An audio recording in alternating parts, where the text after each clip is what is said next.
Imagine you on a normal workday, but the next day civilization is destroyed and the only ones left are you and the most beautiful superior at your job, forced to survive together in the middle of a brutal winter, in an empty world with only two people left. The story begins with a few people working in an office. On the phone, a man confirms that the requests have been logged and guarantees the issue will be resolved in 3 days. As his shift at Grand Glory Limited ends, Howard feels like his entire life is just about work. His boss approaches and warns him to work harder, as the company is planning layoffs soon. Mr. Wang hands him a list of potential clients to call and introduce himself to the next day. Typing quickly, Howard gets lost in his work. Suddenly, the monitor glitches and he recoils from the screen, startled. The screen's reflection glints in his eye. A colleague turns around and asks what's happening. Head down, he's seen with a hand on his forehead.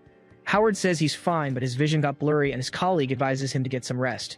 He then reminds him about the dinner with Mr. Wang, and Howard asks if there's really another one. Checking his phone, he notices the low balance in his bank account. His colleague sees his hesitation and asks if he doesn't want to go. Donald offers to lend him money, but Howard refuses, saying he just hates socializing. Donald insists there's no choice, as the new director will be there and everyone has to attend. As a woman approaches, he quietly warns him of her arrival. Miss Luo walks through the office, drawing everyone's attention. Howard recognizes her as Sabrina Luo and remarks that women like her are out of his league. At night, the scene shifts to the front of an illuminated hotel. During dinner, 2 glasses clink in a toast. Everyone is gathered around a lavish table, enjoying the lively meal. Suddenly, Howard's expression changes. A diagram reveals that his iris, optic nerves, cortex, and central nervous system have been interconnected. Confused, he observes his surroundings while the man next to him drinks calmly. A strange image appears before him. The figure claims that Star Universe Limited designs all sensory organs, including the mind, to enable silent communication. Howard asks what they want with him, but the figure replies that he is the ideal candidate for their dream tests. The entity invites him to be the tester for the Dreamland, promising countless different life experiences. Asking only to be left alone, Howard explains that he needs to work the next day and has no time for this craziness. The voice states that the system can create duplicates of anyone from the real world in the Dreamland, allowing him to decide their fate. Soon, Miss Luo and Mr. Wang appear at the door, and she comments that he seems dissatisfied with what he has now. Mr. Wang formally introduces the new director, Miss Luo, whom they may have already met at the company. He then points to a colleague as his great helper, a team leader in the advertising department, and she greets him with a smile. Howard watches his colleagues suck up to the boss, praising the latest project and crediting all the merit to his brilliant decisions. Continuing the flattery, the man shakes Mr. Wang's hand, who then prepares to introduce Mr. Gao, the copywriter. A hand appears, offering a cordial handshake. Turning around, Miss Luo asks who Howard is. Standing up, he tries to introduce himself to the new director, but Mr. Wang cuts him off, saying he's a nobody. Howard remains silent in the face of humiliation. A memory shows his colleagues congratulating him for landing a difficult client, while his boss's voice describes him as someone with mediocre talent. In another memory, he presents a bold proposal to Mr. Wang, who questions his ability and tells him to just do his job. Back in the present, the boss ends the evening by telling them not to waste time on him and wishes everyone a good night. Donald watches everything in silence. Outside the hotel, the colleagues say their goodbyes and agree to see each other at work the next day. Reflecting on everything, Howard acknowledges that although he had hoped for recognition for his hard work, nothing turned out as he had imagined. Donald touches his shoulder and advises him to pick a side, reminding him that sucking up to the boss could be useful. A memory from his college days shows his friend protesting against injustice and the obligation to bow to power. Howard comments that Donald is completely different from how he was in college. Meanwhile, Mr. Wang tells Miss Luo that she didn't need to waste time on low-level employees, but she calmly replies that she knows what she's doing. Wang claims her gestures sent mixed signals, which might make some believe they can take on more than they're capable of. He concludes that if someone doesn't understand their place and duty, they will end up being fired. After some thought, Howard decides he'll think about quitting the next day, but first he needs to vent his anger. The system issues an error alert stating it can only scan one person at a time and that the target will be Sabrina Luo. Surprised, he reacts to the information. The system then confirms that the scan is complete and the character has been created. Night falls over the apartment building, wrapping everything in silence. Inside his room, Howard complains that he wasn't warned the system could only scan one person, while the AI detects a dopamine spike in his brain. The system concludes that he's enjoying it, but he denies it, saying he just found it interesting to have an NPC assistant in the game. The entity informs him that the Dreamland system will activate at midnight and that he needs to find a place to sleep, but Howard shows concern. His eyes suddenly widen. Lying in bed, he confesses he's too nervous to sleep, but the system replies that it had already anticipated this reaction. The AI then explains it will interfere with his ascending reticular activating system to induce sleep. In front of him, various mathematical formulas appear, floating in the air. Soon, his body relaxes and he falls into a deep sleep. Suddenly, he wakes up with a start and falls to the floor. A woman approaches and says they've finally met, prompting him to ask who she is. She introduces herself as the AI assistant he was talking to and the administrator of the Dreamland system, asking him to call her AI-63. Howard asks if the test has already started, but she explains that supplies are always needed before a battle, and that there's a shop where he can buy items with his credit points. AI-63 raises an elegant staff in her hands. The number 1 appears projected on a wall ahead. They're in a long hallway filled with numbered doors, and AI-63 points to one of them. A military machine gleams on display, priced at 2 credit points. As they walk, they see a 100-ton truck for 40 points, a coat for 20, and food for just 1. Approaching an infinite energy battery on display, Howard curiously reaches out his hand. AI-63 scolds him with a tap of her staff, warning him not to touch anything unless he intends to buy it. She explains that by overcoming challenges, he will earn credit points to purchase new items. Howard thanks her for the explanation and asks if there are any really strong NPCs within the system. With a slight smile, AI-63 points to herself with her thumb. She soon informs him that 10,000 credit points have been debited and she is now at his service, which he calls a blatant ripoff. AI-63 announces that the Dreamland will be activated immediately if he has no more questions. Wishing him fun, she watches as he stares at a door marked Apocalypse Survival. An invisible force shoves him through the passageway. Howard suddenly wakes up in his bed. Sitting up, he looks around, confused. He realizes he's home and concludes that nothing seems to have changed. Calling himself a fool for not thinking of this before, he decides to get ready for work. He tries to turn on the light, but nothing happens. In the bathroom, he discovers the power is out. Already dressed, he walks down the stairs in silence. Outside, he finds the street completely deserted, with a truck stopped in the middle of the road. He looks around and wonders where everyone went. Looking up, he sees a military plane crossing the sky at a low altitude. Suddenly, the aircraft explodes in midair. Taking cover behind a car, he ducks down as debris rains down around him. A voice echoes, announcing that the Apocalypse Survival Dreamland had begun and that he has 180 days to fight. Stunned, he repeats the mention of 180 days out loud. Something splatters near him. Looking to his side, he sees a strange liquid dripping down the car's body. Without a second thought, he bolts into a run as another explosion detonates behind him. The image of a plane spiraling out of control makes him shudder. He soon realizes that in a world where people have disappeared, planes could fall from the sky at any moment. Determined, he makes a list of supplies, planning to use the 180 days to prepare for life after quitting his job. Before that, however, he thinks maybe he should have a little fun and presses play on an old radio. With the radio propped on his shoulder, he walks into a men's clothing store. In front of the mirror, he tries on a new coat and puts on sunglasses. Next, he picks out a necklace and a bottle. With his new look, he walks down the street carrying the radio. Suddenly, he remembers he has a duplicate of Sabrina Luo as his assistant. Leaning against a police car, he uses the radio to ask when she will appear. A noise cuts through the silence, making him look to the side. A dog approaches and starts barking at him. He wonders where Sabrina Luo is and if he's been tricked by the game developer. Unexpectedly, a tiger appears on the street in front of him. Turning quickly, he runs as the animal's paw lunges toward him. The tiger, known as Dummy, the only carnivore from the zoo, starts licking his face. An old photo reveals the animal was raised by zookeepers and had always been docile with humans. Pulling away, he notices a peculiar feature on the tiger and deduces the animal escaped after the zookeepers disappeared. With his face still dirty, he is impressed by the level of detail created by the game developer.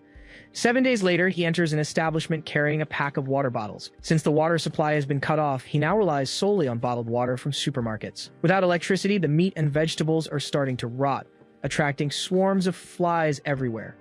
Although he has found some crackers to survive on, the lack of vitamins worries him. In front of a restaurant, he finds something that could change his luck. Inside, he discovers a diesel generator and remembers that his father's grocery store had one just like it.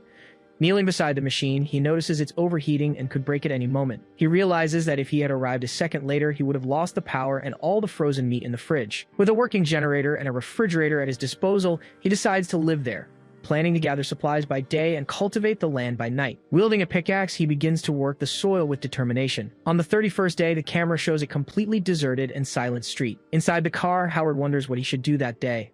A voice beside him suggests looking for seeds, but he replies that he just thought of something better. Immersed in despair, he feels like giving up on everything, believing that if he did, he would wake up and everything would go back to normal. His companion tries to cheer him up, reminding him that the garlic plants have finally sprouted and that he'll soon have fresh vegetables. Howard shouts that the vegetables aren't the problem. He complains that the city is filthy, infested with flies, and he feels a deep unease with the situation. At night, the darkness and silence make him feel as if the world has completely abandoned him. The voice taunts him, asking if he really has any useful real-life skills and if he could survive after quitting his job. It advises him to wake up, saying that he's the one playing the game, not the other way around. Howard realizes that even inside a game, they're trying to convince him to surrender to reality. A sudden flash of light cuts across the road, making him slam on the brakes. The car skids on the pavement as he tries to swerve out of another vehicle's way. In shock, he sees that the driver of the other car looks exactly like Sabrina Luo. The two cars collide. Turning to the passenger seat, he stares at the mannequin beside him and questions if that figure is really Sabrina Luo. Waking up in a bed, the woman stares at the ceiling for a moment. Touching her face, she feels the bandage covering the wound. Noticing she's wearing men's clothes, she silently wonders where she is. Rising slowly, she walks to the door and opens it. In the next room, she finds a small kitchen as the sound of a generator fills the air. She immediately recognizes the diesel engine running. On the table, she sees fresh food carefully served. A young man then appears holding a razor, commenting that she's finally awake. He casually invites her over, saying he prepared the meal for her. Sitting at the table, the woman recognizes him from an old work dinner and asks for his name. He introduces himself as Howard Chen, surprised that she already knows who he is. Sabrina questions him about how he managed all this, but he turns the question back on her, curious about what she did for the last month. She explains that she went back to her hometown only to find it empty, and that he's the only living person she's seen. Howard understands why he hadn't seen her before and asks what her plan is. Without much thought, she replies that she has no plan at all. Decisively, Howard proposes that she stay and live there with him. He explains that the place has everything they need and that her life will be better this way. Sabrina accepts, admitting she has no other choice, and he understands she's now part of his team. Before they seal the deal, she warns him that she needs to say something. Howard asks what it is. Calmly, Sabrina informs him that he's not her type and that she hopes they can maintain a certain distance. Howard's silence is immediate, intrigued that she would point this out. Nearby, the mannequin representing Donald appears, and he reflects on his desperate need for a friend. He recalls how he was always judged before people even got to know him. With his hands clasped on the table, he accepts her conditions. Sabrina offers to help take care of the house while he works, not wanting to be a burden. He agrees to the arrangement and recommends she get some rest, as they will start working the next day. Taking a deep breath, Howard mentally repeats that this is all just a game, with no connection to his real life. On the 32nd day, he wakes up to a loud noise echoing from outside his room. Still in bed, Howard wonders why there's so much noise so early and what Sabrina is doing. Stopping at the foot of the stairs, he sees the floor covered in cardboard boxes. Walking up the steps, he questions what she's been up to. Sabrina explains that she cleaned out the warehouse to turn it into a bedroom and shows him a walkie-talkie so they can communicate. Surprised, he reacts to the unexpected idea. He then asks about the mannequin he had left there, and she replies that she threw it out because she found it creepy. Reprimanding her, he says she should have asked first, and Sabrina retorts, asking if he really needed it. Howard tells her the mannequin was his companion, like Wilson to Tom Hanks, something that helped him not feel so alone. She offers to go get it back, but he refuses, stating that he can take care of it himself. Stepping on something on the floor, he stops for a moment. He remembers collecting some security items from a police station and putting them all in a box. He then realizes that one of the items, which he had prepared for use, was missing. Sabrina's watchful gaze follows him. Finding him near the elevator, she asks if he isn't going to look for supplies that day. Howard changes the subject and suggests they do their laundry and cook separately, which makes her question why. He explains that by seeing each other less often, she wouldn't have to be on guard, and he wouldn't feel so uncomfortable. Sabrina asks if he can't just act like a gentleman, reminding him that as a woman, she needs to protect herself. He retorts that her safety is based on his suffering, since he has to endure constant insults and orders. He looks at her firmly and asks why he should accept that. He declares he's not the gentleman she imagines, but he guarantees he won't hurt her, advising her to be more pragmatic. Turning her face away in silence, she ends the conversation. On the 120th day, a butterfly lands on the red roses blooming in the city. As he enters the house, Howard notices how much the place has changed in the last 3 months. The air is fresher and the stench has vanished amid the greenery covering the buildings. Outside, Sabrina waters the plants lining the street, turning the neighborhood into a green refuge. Under her care, the garden grows strong and vibrant, putting an end to the vegetable shortage. Even so, since their first fight, the two haven't exchanged a word, and Howard decides he can no longer stand the silence. Inside the car, he asks Donald if Sabrina has lost her mind for confronting the rats in the garden. The mannequin in the passenger seat seems to reply that she no longer needs a social life. Setting a new goal, Howard announces they're going to find meat, since their supply has run out. He considers eating rats but fears the germs and viruses they might carry. On second thought, he suggests to Donald that fishing would be a safer, more decent option. With the plan set, they leave by car, determined to visit an old friend before going fishing. The vehicle approaches the entrance of the abandoned zoo. At the gate, Howard finds the tiger and greets it, asking how it's been. He pets Dummy's belly, surprised he's still alive. 2 months earlier, the animal would just sit at the zoo entrance, feeding on the remaining herbivores. Howard feeds him again, tossing rats and small animals he caught on the streets.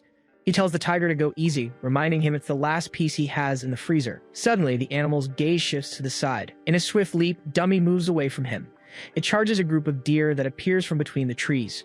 One of them stops nearby, and Howard realizes it's a wild deer. Nature now dominates what was once civilization as the tiger takes down its prey. The rain begins to fall, and a storm gathers on the horizon. Lightning cuts across the sky, making him wonder if the storm is really coming. The wind blows with growing force, and Howard realizes it's a typhoon.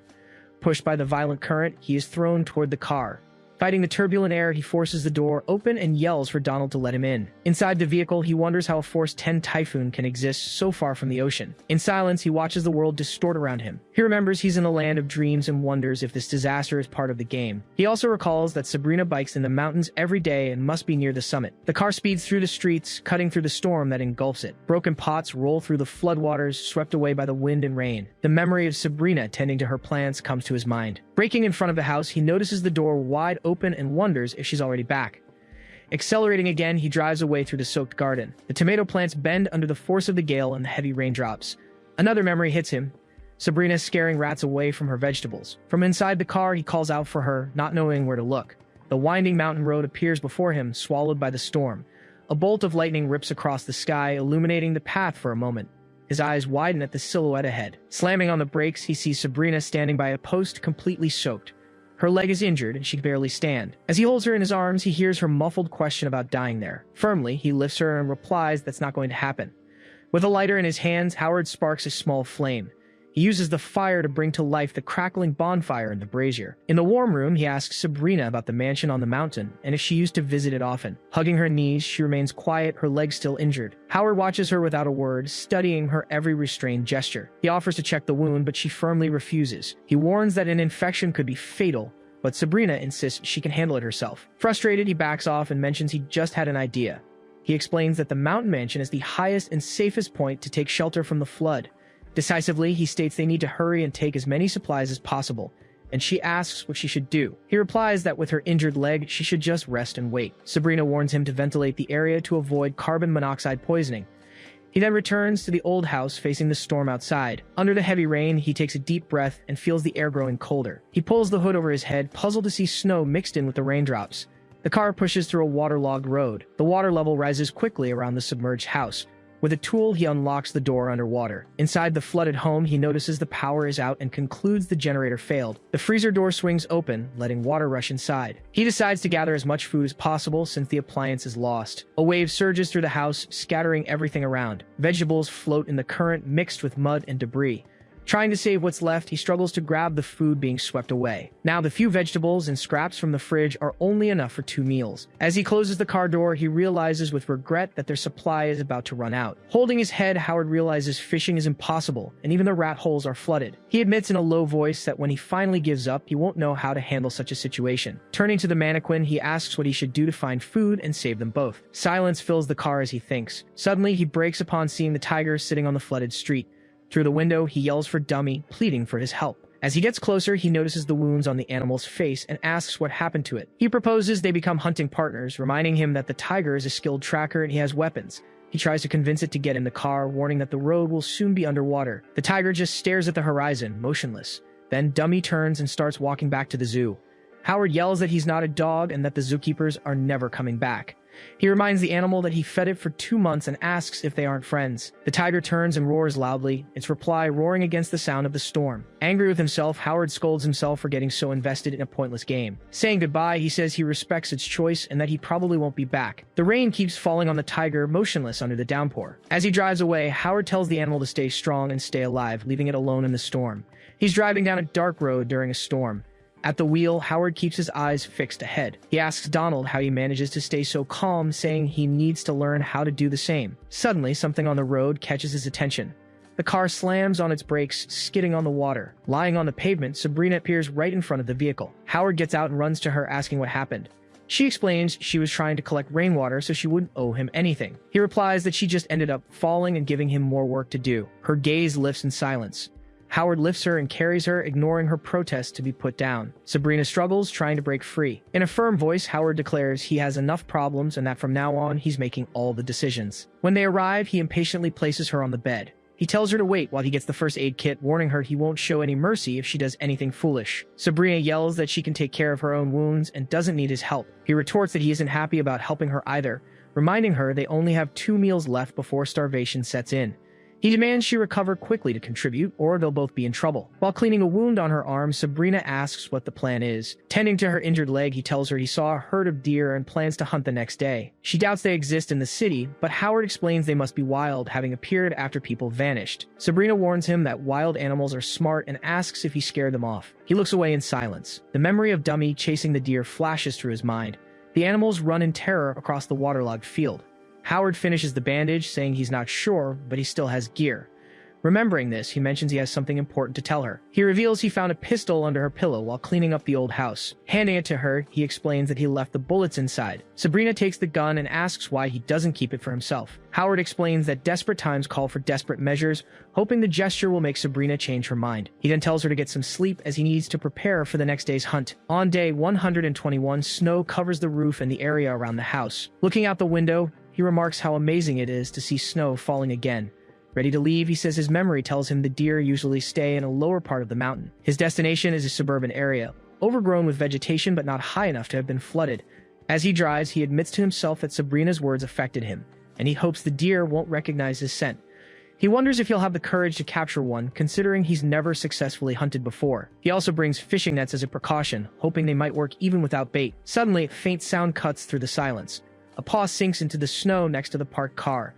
Moments later, a pack of wolves appears ahead, blocking his path. Advancing through the snowy forest, Howard grips his weapon tightly. Deer hooves thunder across the snow. Hearing the sound of running, he turns, trying to pinpoint the direction. Moving between the trees, he looks for an advantageous position. The hunter raises his weapon and takes quick aim. He laments the animal's disappearance once again, losing count of how many times this has happened. A new noise catches his attention, and he concludes the deer are still nearby. He follows the tracks in the snow, but eventually loses them. It seems the creatures know his every move and are toying with him. Leaning against a tree, he concludes that maybe Sabrina was right about his scent.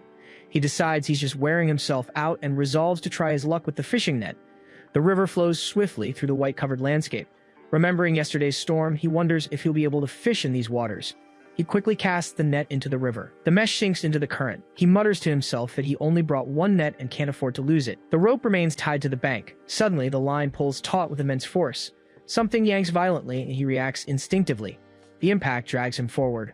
Howard plunges into the icy water, his gun flying to the side. Sinking completely, he disappears into the river. The young man emerges, gasping for air. Dragging himself out, he curses the disastrous day. Trying to warm up, he says he's freezing and should probably head home. But then a deer appears before him. In disbelief, he watches the animal so close. He wonders where he left the rifle and if he lost it in the river. He then grabs a shotgun, figuring it'll work for short range. Weapon in hand, he prepares to fire, telling himself this is his only chance. Howard takes a deep breath before shooting. The deer calmly drinks water from a patch on the snow. He fires his weapon. The shot hits a tree and the deer flees. His nose aching from the recoil, he remarks that the developers really nailed the realism in this game. He calls himself a fool for losing his things and getting hurt. His stomach growls, and he wonders if he's going to starve out here. Suddenly, a howl cuts through the silence. In the distance, two silhouettes appear in the snow. Two wolves approach, sniffing the tracks left on the white ground. Sensing the danger, Howard readies his shotgun. But the animals just turn and walk away. Not understanding why they fled, he watches until they disappear. Back at the house, he approaches the gate. In the room, he finds Sabrina sitting next to a small fire. She greets him with a brief comment about his return. Then, she asks what he's been up to. Howard explains that he fell in the river and just wants to warm up a bit. Sabrina comments on his condition, while he, with his back to her, apologizes. Averting her gaze, she pretends not to notice. On the bed, an open wallet reveals a photo of him with another woman. Sabrina asks about the photo inside his wallet. She wants to know if the woman in the picture is his girlfriend. Howard corrects her, saying it's his ex. She comments that the girl looks cute and asks why they broke up. He explains that he wanted a family, but she wasn't ready to settle down. Then he decides to ask about Sabrina's love life. She confirms she has one and says his name is Lawrence, a tech company executive. Howard calls him brave, but says it must be a challenge living with a woman like her. Annoyed, Sabrina reminds him that she's his boss. She shifts abruptly on the bed, and an awkward silence falls between them. Howard, flustered, looks away. Sabrina, embarrassed, asks him to leave. Agreeing, he leaves the room. Outside, he reflects that the agitation doesn't help him endure the cold or the hunger. On days 122 and 123, he crawls through the snow, seeing only the distant shadow of a deer. He knows that if he gets too close, all his effort will be for nothing. Lying in the snow, he thinks about how he's never used a real gun and must be a terrible hunter. Besides, he knows the shotgun is useless at long range. A gunshot echoes through the forest. The scene is now empty, and his inability to reach the deer feels like a bad omen. On days 124 and 125, Sabrina starts talking to him more, not complaining when he returns empty-handed. Howard finds her to be sensible with a strong sense of independence. He decides not to tell her about the wolves, certain she would insist on sharing the risk. Growing weaker, she struggles with wounds that won't heal, while hunger consumes them both. He says they might get something the next day because he built a trap. The device is a deep pit covered with cabbage leaves. He believes the cold will make the deer give in to the bait. Sabrina scolds him, saying he should have discussed the plan with her, since manual labor is dangerous. Agreeing that they have no strength left, he declares that tomorrow they will either succeed or fail. The car drives down the snow-covered road. Soon, the vehicle is parked in the middle of the white forest. Howard gets out and walks ahead. Approaching the trap, he finds it completely empty. Suddenly, something catches his eye. In the trap, there are signs that an animal narrowly escaped. He breaks into a run through the forest, following the tracks. He pleads in a low voice for a deer to fall into the trap, believing just one could change everything. Tumbling into the snow, he looks up and sees the wolves before him. His gaze shifts to the side. The wolves have a deer carcass. Quickly readying the shotgun, he prepares to shoot. Howard fires, yelling at them to get out and drop his kill. But the wolves just grab their prey and run. Defeated, he falls to his knees in the snow, reminding himself that this is all just a game. On his knees, he screams in frustration. A tomato and a lettuce leaf are all that's left. Howard notes that's all the food they have. Sabrina tells him he can have it all, saying she doesn't deserve it because she hasn't helped. He asks if she can't just put her pride aside for a minute, since they're in a tough spot. For a moment, she falls silent. Then she begins to tell him that before she turned 18, she was just a puppet in the hands of others. She explains that she spent most of her time locked in her room. Her father decided what she could and couldn't do. Young Sabrina wondered why she couldn't play like her brothers. She wasn't even allowed to dream. Her father tears up her drawing, saying she would leave the family one day, just like her mother did. He claimed that without the family's power, she would be nothing, and that obeying him was the only way to bring honor. Her hand clenches into a fist over the pieces of the torn drawing. Back in the present, she explains that being independent is her way of fighting and the source of her confidence. Sabrina asks how that sounds and if it's different from what he imagined. Howard agrees that they're all facing a difficult time. He vents that he works hard for no reward and that maybe it's all useless, since he doesn't know what the future holds. Even so, he states that his strength lies in not giving up once he decides to do something. She asks if he's ever fought for what he wants most, reminding him that the world is full of hardworking people. She explains that the only way to be recognized is to stand out from the rest. Sabrina says that independence is the light of her life and that he'll discover what he truly wants when he fights for a goal. Howard remains silent, listening. Then he asks if helping her survive will earn him her recognition. He confesses he wishes his superiors would one day say he's good at what he does and that the place would fall apart without him. Sabrina retorts that she can't prove her independence if he helps her, but he asks her to be kind, as they're in danger. She agrees, saying she'll do it if she still has a voice by then. Howard takes the food and promises he'll shine for her. Rising with difficulty, he stumbles, too weak to stay on his feet. Then he stops and turns back, saying that if he's not back by the third morning, there's a stream east of the mansion. He concludes that she'll find him there and know what to do. The bedroom door slams shut.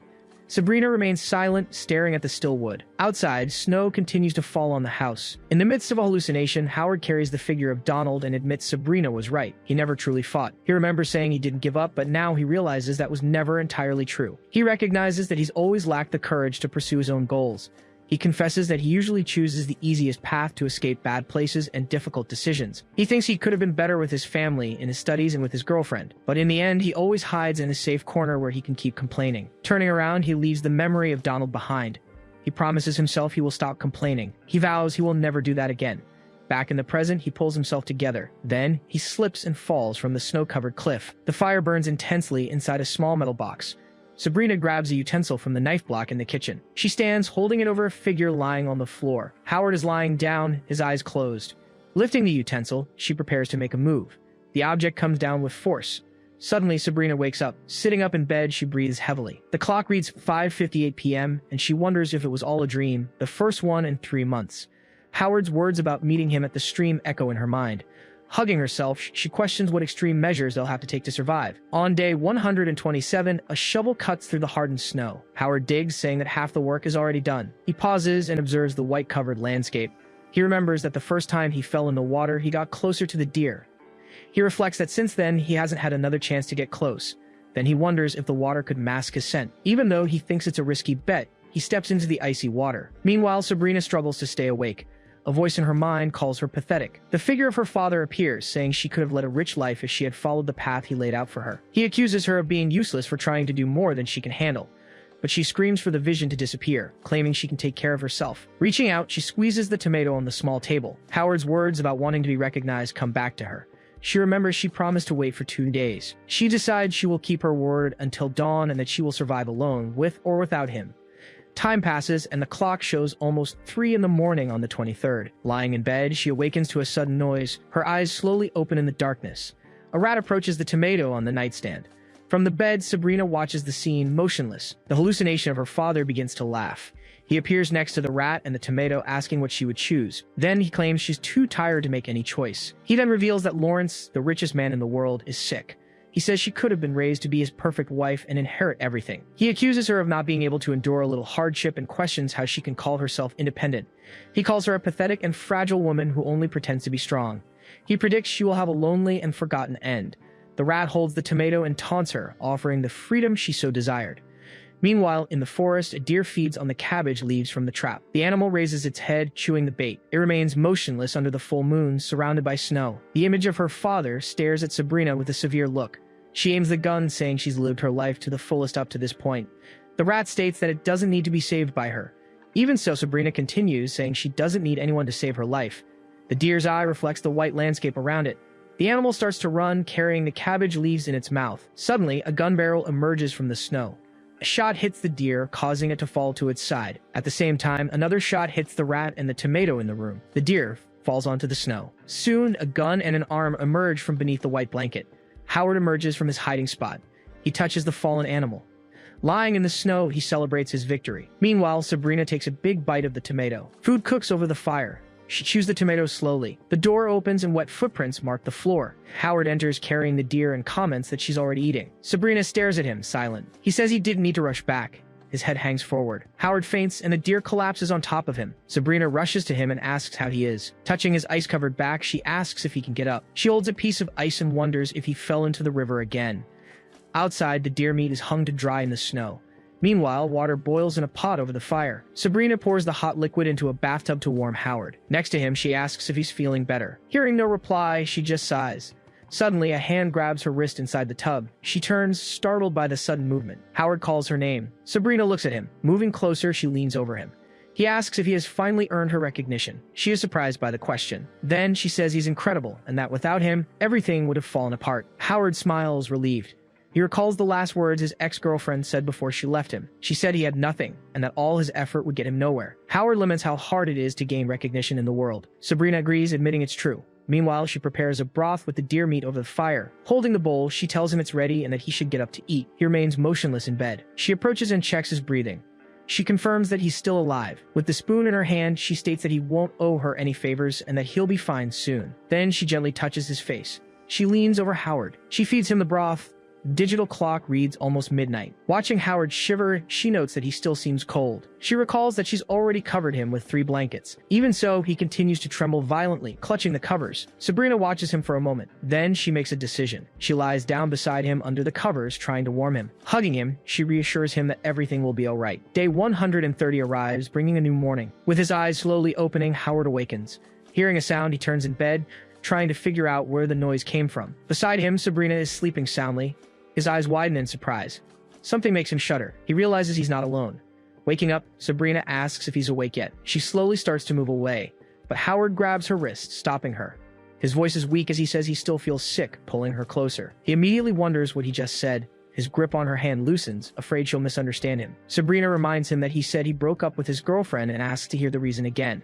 He explains it was because she thought they were too young to settle down, but Sabrina insists on knowing the other reason. Silence hangs in the air for a moment. Finally, Howard reveals the other reason was his desire to have a family. With a slight movement, Sabrina moves closer and confesses she wants the same thing. He stares at her, asking if she didn't want to prove she was a strong, independent woman. She replies that she's trying to do that right now. In her mind, the doubt arises whether success truly brings independence.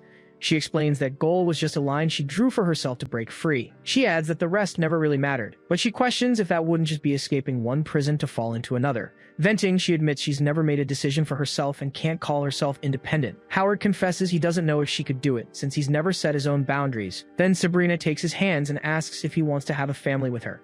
Wordless, he hesitates. She apologizes, saying she just realized she needs her own life. But Howard squeezes her hands tightly and says that's exactly what he wants. With a choked voice, he confesses that hard work without recognition pushed him away from the idea of having a family, but now success seems close. Sabrina assures him they will survive, and he agrees that family is what drives him. Their eyes meet for a moment. Without a word, they kiss. Outside, the snow continues to fall silently on the house. Sabrina looks at him with an understanding gaze. In that moment, they share a deep connection. He asks, his voice hesitant, if this is right, and calls her his wife. A quick gesture stops him. Firmly, she corrects him, reminding him they aren't married yet, just two adults living together with mutual respect and support. Embarrassed, Howard looks away. She takes a deep breath. His expression freezes, his mouth slightly open. In Sabrina's mind, a difficult memory returns. Her younger self, feeling powerless. Her father's voice echoes, commenting on how fast time has passed. He steps back, observing her coldly. Finally, he turns and declares it's time for her to learn how the world works. In the memory, Sabrina's father says he's going to teach her a harsh lesson. Calling for others, he orders them into the room. A man and a woman appear, and she greets him, calling him boss. Coldly, he tells them to watch what happens on the couch. The couple agrees. Young Sabrina closes her eyes. A light touch on her head makes her flinch. Grabbing her by the shoulders, her father demands that she watch to learn how to deal with Lawrence Dew. As the scene unfolds, he comments that they need to look like father and daughter, and that he will change her name. From that moment on, she would be called Sabrina Luo. In the present, her voice echoes, saying that now the two of them have a new respect for each other. Inviting him, Sabrina proposes they discover the meaning of their existence. Howard can hardly believe the connection they just shared. Then he realizes, surprised, that this moment was new for Sabrina too. On day 160, he wakes up to the realization that they've been living like a couple for a month. Reflecting, he admits the last month has been relatively satisfying. He regrets still not being fully recovered from the frostbite, but at least he can work. With the deer meat gone, he walks out to the snow-covered yard. The constant cold turned the river to ice, and they cut holes to fish. On top of that, Sabrina took on the extra work of building a vegetable greenhouse, which is now almost finished. Suddenly, her voice calls out, telling him to wait. With a smile, she announces she has a gift for him. Howard jokes that nothing excites him more than a long, tight hug. A gunshot shatters the forest's silence, and a deer falls in the snow as another one watches. He comments that it's not as good as a hug, but the deerskin poncho will do. He thinks about how hunting deer seemed impossible before, but now everything has changed for the better. The poncho helps him camouflage against the white snow. Soon a car appears, driving down the snowy road. At the wheel, Howard keeps his eyes fixed on the road. Out of the corner of his eye, he sees Sabrina's reflection in the side window. The vehicle rests on a snow-covered street. For a moment, old memories flash before his eyes. Crossing the snowy road, he reaches an urban area where a crashed plane rests on a car. The rusty sign indicates the name of the place, Petting Zoo. Pushing the gates open, he calls out for Dummy, asking if he's still alive. With a piece of meat in his hand, he says he brought something special. A distant roar cuts through the silence, making him shudder. Walking with difficulty through the snow, he feels the pain throbbing in his leg. Suddenly, he stops, spotting something ahead. A pack of wolves surrounds Dummy's body. Falling to his knees, he screams at the animals. The wolves turn, growling at him. Raising his gun, he fires. The shot hits its targets, and he yells at them to get away. Startled, the wolves scatter, disappearing among the wreckage. With trembling steps, he approaches and tells Dummy that he's safe now. His expression saddens as he sees the animal's condition. The tiger tries to move its head, breathing with effort. Howard reaches out and touches his companion's body. In his memory, the animal licks his face affectionately. He holds the tiger's head with both hands, as if saying goodbye. Another memory surfaces, him feeding it a piece of meat. Back in the present, he mutters an apology for taking so long. His gaze sweeps over the wounded animal. With a choked voice, he readies the shotgun and promises that soon there will be no more pain. He says he'll miss him and swears revenge. His reflection appears in the still tiger's eye. A tear slides down his face after ending his friend's suffering. Alone, Howard relaxes in the hot water of the tub. Behind him, Sabrina comes in and asks what happened. Noticing his downcast look, she wraps him in a hug as he murmurs that it's nothing, just that the world is getting colder and more dangerous. In a low voice, he asks her to stay home for the next few days, saying it's too risky outside. She agrees, mentioning she still has work to do on the greenhouse, and tells him to be careful. Sabrina leans in and kisses him softly. In his memory, he was walking through the snow without a warm home, consumed by his own sadness. In the present, he rests his head on her chest. He reflects that now that he has what he always wanted, wild creatures are lurking in the darkness. Silently resolving, he promises not to let anything threaten their beautiful home. With his eyes fixed on her, an intense glint appears in his gaze. He vows to eliminate anyone who invades his territory. Dressed as a deer, he moves through the snow with his shotgun, wondering who his next prey will be. From deep within the forest, a pack of wolves emerges and begins to chase him. Surrounded by snow, he feels the danger closing in. A giant grizzly bear appears behind him. The beast leaps, opening its mouth in a deafening roar. The deer costume is damaged amid the sound of tearing fabric and churning snow. All around, the wolves howl at the scene. One of them pricks up its ears and darts toward a bush that's moving with antlers. Suddenly, the wolf is hit by a clean shot. The howl of pain echoes through the frozen forest. Howard emerges from the snow, wielding a knife. With a swift movement, he lunges at the animal. The reflection of the class shines in his eye. In the bedroom, Sabrina calls to him as they lie in bed. Turning over, he asks what's wrong. She insists on knowing what's bothering him, saying he seems strange all day and offers to help. He thinks that he can't tell her about the fight with the wolves. Hugging her, he says it's nothing and tells her to go back to sleep. Whispering, he warns that there are still 3 left. Among the trees, the wolf pack stares into the darkness. Spreading out in different directions, the wolves run through the snow. One of them stops abruptly while the others continue on. Lowering its snout, it begins to sniff the frozen ground. It moves forward with slow steps, alert to every sound. The scent leads it to a bush where something small is hiding. Crouching down, the wolf peers through the leaves. A short howl rings out, calling its companions. As it gets closer, it bites a fake bait attached to a shotgun barrel. The trap fires, the shot tearing through the forest air. Only 2 wolves remain alive in the shadows. A silhouette disguised as a deer moves silently between the trees. From the gloom, Howard appears, and the proof of his victory intimidates the remaining animals. The last 2 back away hesitant, but one of them turns back, letting out a defiant howl. On day 170, 10 days had passed since the wolf hunt began. A gunshot hits a bottle, shattering the glass in the cold air. While practicing his aim, Howard thinks about the 2 remaining wolves who vanished without a trace. The memory of their fierce gaze haunts him, and he promises himself he won't be defeated like Dummy. He'll only find peace once he eliminates the last survivors of the pack. In the distance, Sabrina's voice calls out to him. With a smile, she announces dinner will be steamed fish and roasted meat. She invites him to try the food, proud of having become a better cook.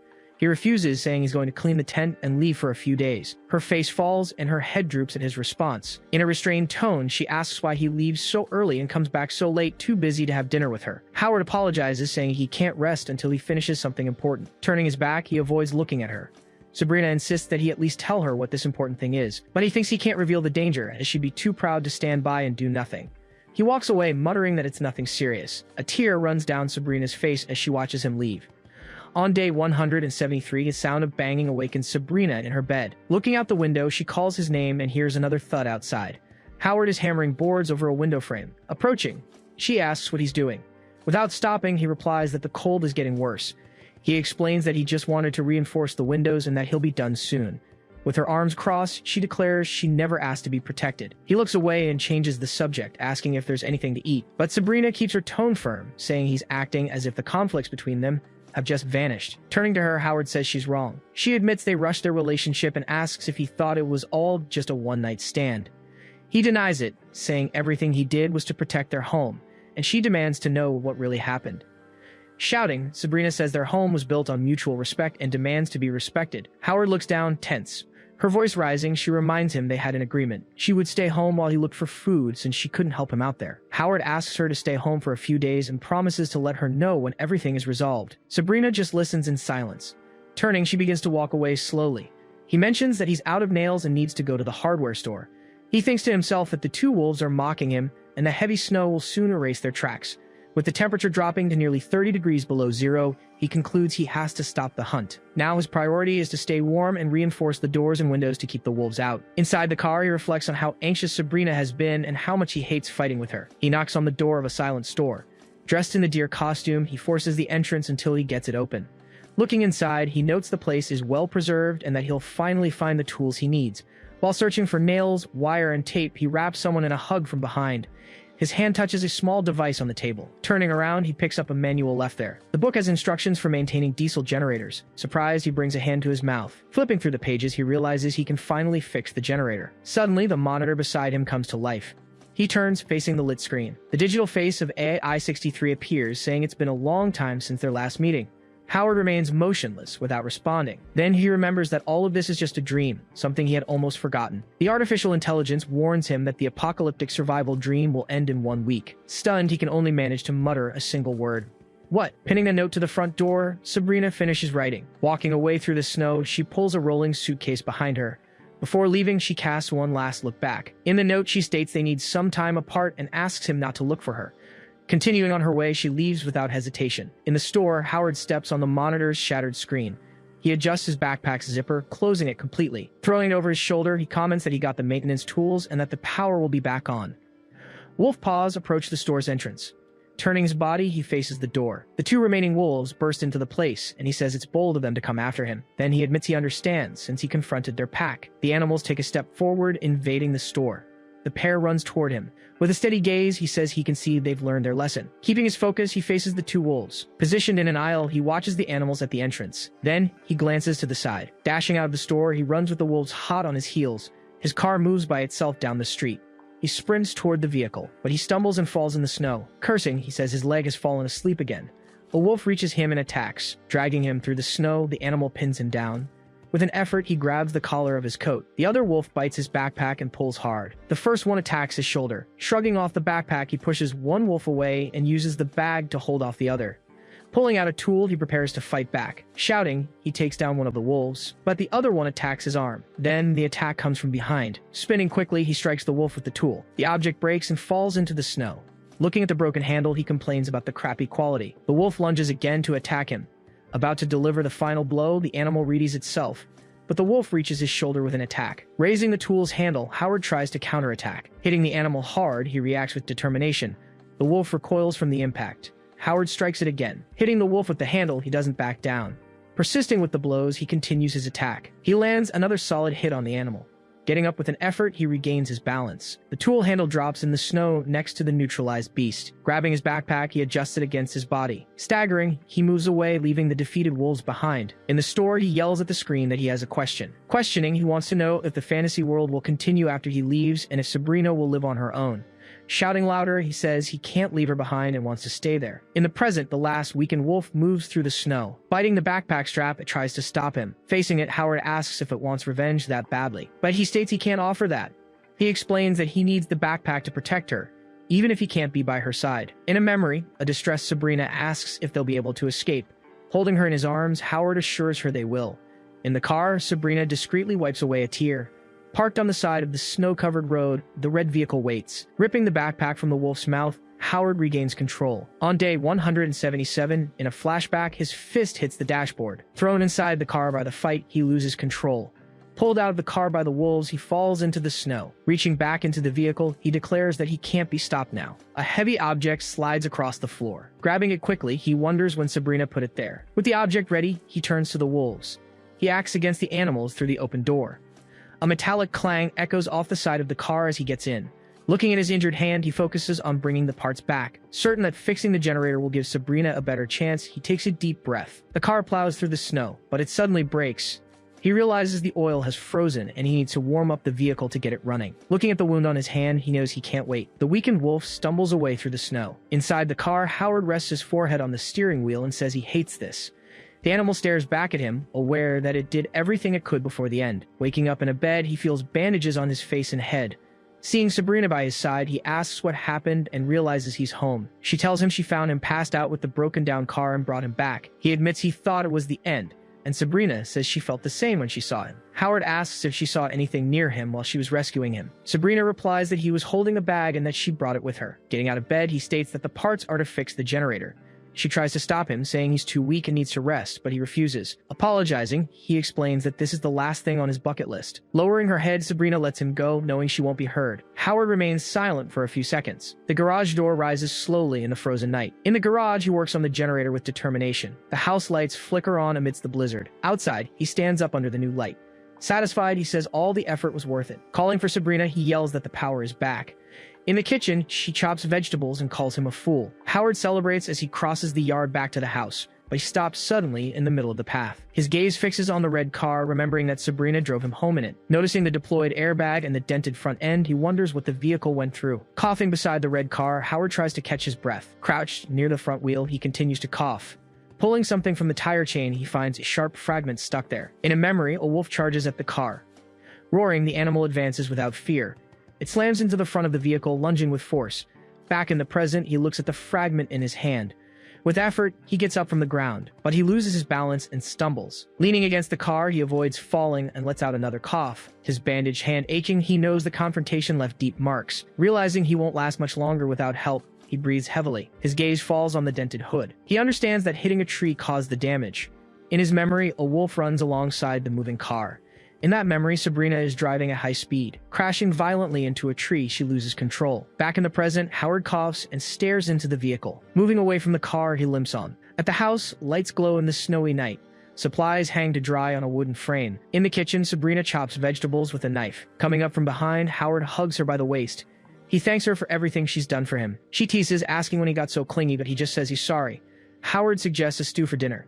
She calls him silly, but smiles. On day 178, the city remains frozen under the snow, but icy drops begin to drip from the trees. Looking out the window, Sabrina notices the white landscape and announces that the sun is up. Opening the curtains, she tells Howard the storm is finally over. Turning to him, her focus shifts to the room. Approaching the bed, she asks what's wrong with him. Lying down, Howard replies that he's exhausted. She fears it's a cold and offers to get some medicine. Going to the dresser, she opens one of the drawers.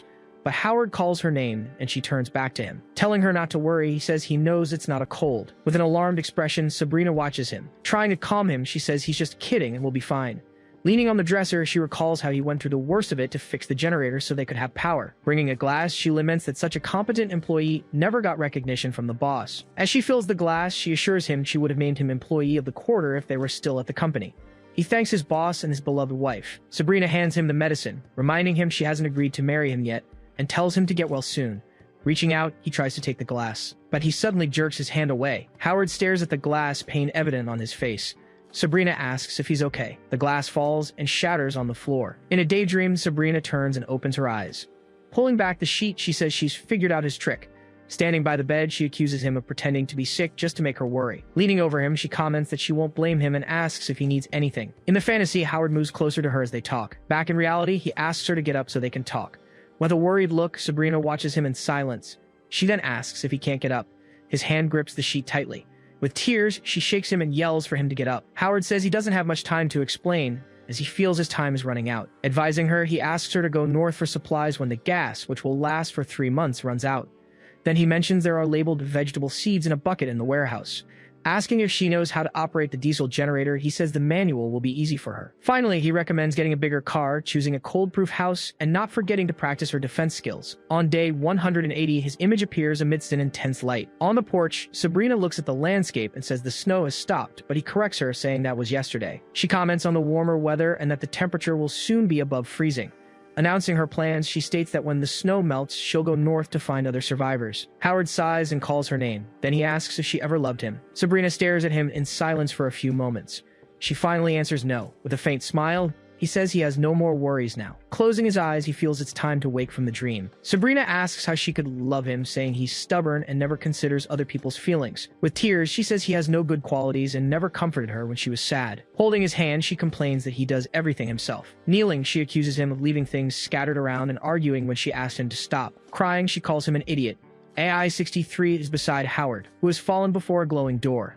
The entrance to the dream begins to close. The artificial intelligence congratulates him on completing the apocalyptic survival challenge. Howard slowly wakes up. Sitting up, he holds his head and asks what happened, saying he feels like he's lived through a lot. But she explains it's normal not to remember events precisely, to avoid confusion between the dream and reality. AI-63 assures him that in a month he will gradually remember everything. Howard says he still remembers something. The AI watches him, waiting for him to continue. With tears, he says he can't stop feeling sad when thinking about something important he shouldn't forget. Then he asks if the dream world will continue. AI-63 states that it was just a game and that it's all over. She asks him to remember it was only a dream, as he has a real life to live. Howard watches her in silence.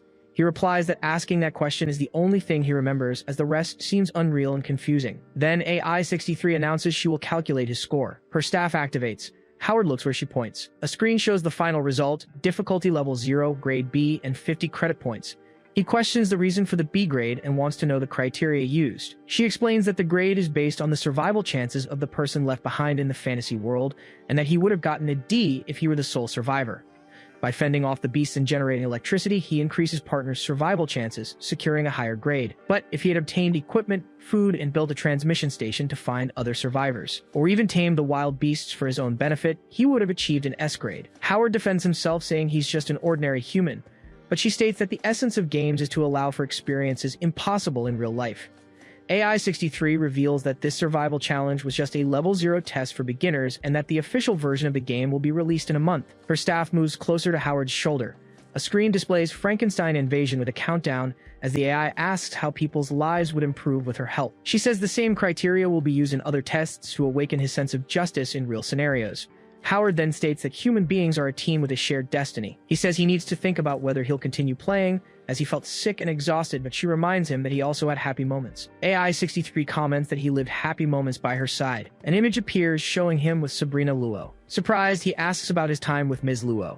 Howard demands she turn off the image and respect his privacy, but she tells him to relax, saying she's just a robot with no emotions. Worried, he asks if Ms. Luo will have those memories in real life, and the AI assures him everything stays in the virtual world. Suspicious, he questions the company's legitimacy and asks how he can leave this place.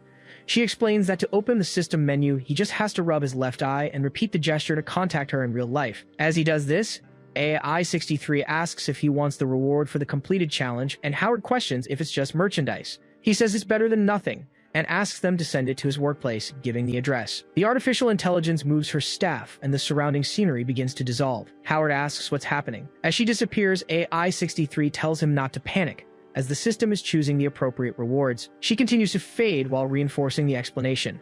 Alone in the darkness, he asks what she meant and calls out for her, realizing he can't see anything. Two enormous eyes open in the darkness, fixing their gaze on him. A giant wolf appears, howling before a snow-covered landscape. Howard says he remembers fighting wolves. The image of the confrontation with the animal comes to his mind. The wolf backs away from him. A heavy foot steps on the snow, catching his attention. A gigantic man advances toward him. He prepares to throw a spear. The weapon is thrown at the wolf. The spear hits the creature. The wolf is pinned to the ground as Howard watches, stunned. A notification informs him that he's acquired an excellent hunting skill. Precise throw. Intrigued, Howard wonders what exactly a precise throw is. Waking up in his bed, he hears the annoying sound of the alarm clock. The clock reads 7 in the morning on Monday, September 4th. Sitting up slowly, he tries to understand what's happening. Then, he asks himself why the system woke him up by force. Rubbing his left eye, he tries to clear his thoughts. Staring at his own hand, he wonders where the system went and why everything has vanished. Still confused, he asks himself if he's still dreaming or if the dream is over. In the virtual space, warning lights flash on the metal ceiling. Alone, AI-63 questions why Howard Chen was forcibly disconnected.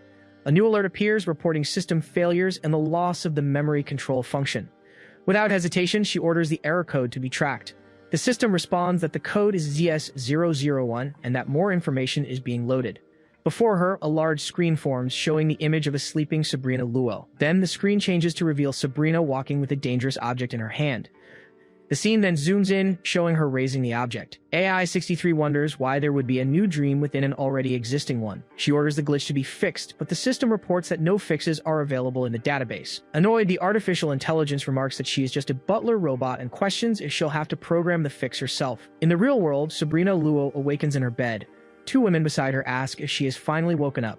With tears in her eyes, Sabrina watches them in silence. One of them wants to know what happened during the night. She replies that she had a very long dream, but can't remember the details. Right after, she asks what the two of them were doing in her room. The women exchange glances without saying a word. The nurse explains that she was sleepwalking the night before and asks if she doesn't remember anything. Sabrina then wants to know what she did while she was asleep. The employee says that she picked up a dangerous object in the kitchen and started murmuring. Recalling the scene, the employee says she saw Sabrina there, holding that object and repeatedly apologizing. An image of Howard appears beside Sabrina as she cries. The nurse explains she called the secretary, fearing an accident, and the woman suggests Sabrina take a few days off from work. With tears in her eyes, Sabrina states that it wasn't a dream. With her face in her hands, she confesses it was something far beyond a dream. In the middle of heavy traffic, Howard faces the chaos of the city. Walking through a bustling square, he carefully observes everything around him. A man bumps into his shoulder in the middle of the crowd. Scolded by the pedestrian to be more careful, Howard just apologizes. Thoughtfully, he reflects on the difficulty of readjusting to real life surrounded by so many people. Stopping in front of a food stall, the vendor asks if he wants the usual, and Howard agrees. In a casual way, the man offers to set him up on a date with a relative's daughter. For a moment, the vendor watches him in silence. A flame leaps from the steamer as Howard holds out his hands, and the man asks if he's cold. With a faint smile, he replies that he's just a little cold, as the dream was so real he can still feel the temperature from there. Still, the vendor insists on setting up the date, but Howard smiles and reveals he has a girlfriend now. He falls silent for a moment, his gaze distant. Then the memory of Sabrina Luo in the snow takes shape in his mind. He arrives at the Grand Glory Old Building. Checking his phone, Howard realizes he's almost late and feels like he hasn't been to work in a long time. A hand touches his shoulder as someone calls his name. Surprised, he turns around and greets Donald, commenting that it's been a while since they last saw each other. With a confused expression, Donald asks if they didn't have dinner together the previous night. Howard apologizes, saying he's still not sober, because for him, 6 months have passed. His colleague advises him to be careful, as their department might be laid off or even shut down. Wanting to know more, Howard asks what happened, and Donald explains that the board will create a marketing division with functions similar to theirs. Fearing the worst, his friend says Mr. Wang will probably fire him first, but Howard states he plans to resign anyway. With a slight smile, he remarks that the world is big and wonderful, questioning why he should follow someone else's rules. The elevator arrives while Donald watches him in silence. Then, his colleague comments that Howard seems to have changed. As he gets into the elevator, Donald adds that he would normally be complaining by now. Now at his desk, Howard admits to himself that he thinks differently. A memory of the dream surfaces, and he reflects that he got used to working hard and having his own life. Leaning back in his chair, he looks at his own desk. He wonders what he should do, feeling like it's been a long time since he was last there. Soon, he grabs a notebook. Sitting down, he starts writing a to-do list, but soon wonders if that's right. He tears out the page, remembering his job is to collect customer feedback. Then, he crumples the paper tightly in his fingers. The paper ball is thrown towards the trash can. The projectile lands perfectly inside the target. Howard turns slowly, staring at the bin. Sitting, he asks himself what that feeling was. He rips another sheet from the notebook, determined to repeat the test. Across the room, the trash can waits, motionless. With his eyes fixed on the target, he prepares for the next throw. His perception of the surrounding environment begins to change. The path between his hand and the bin becomes sharp and precise.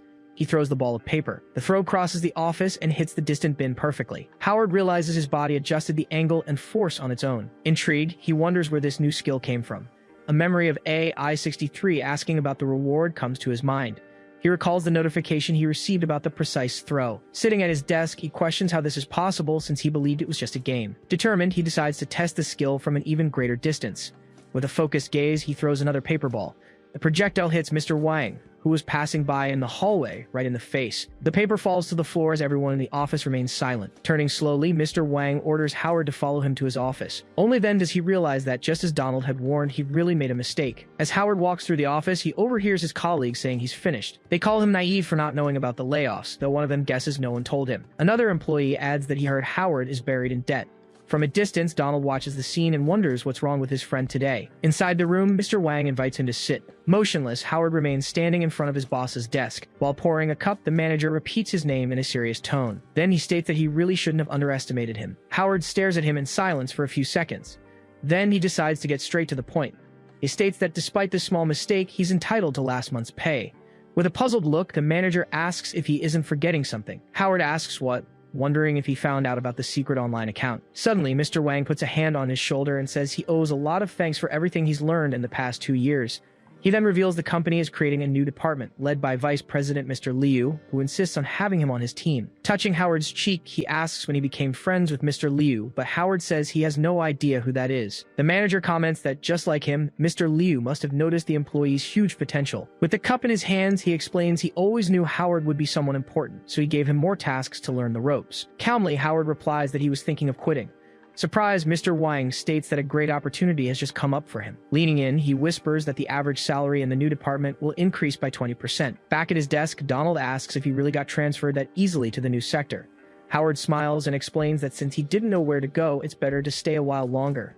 A coworker stands up and glares at him, demanding to know why he was chosen. The man explains he's a team leader, claims he's made huge contributions, and that he should be the one to get the new job, questioning what Howard did to deserve it. A voice orders him to shut up, and the employee turns to see a man standing behind him.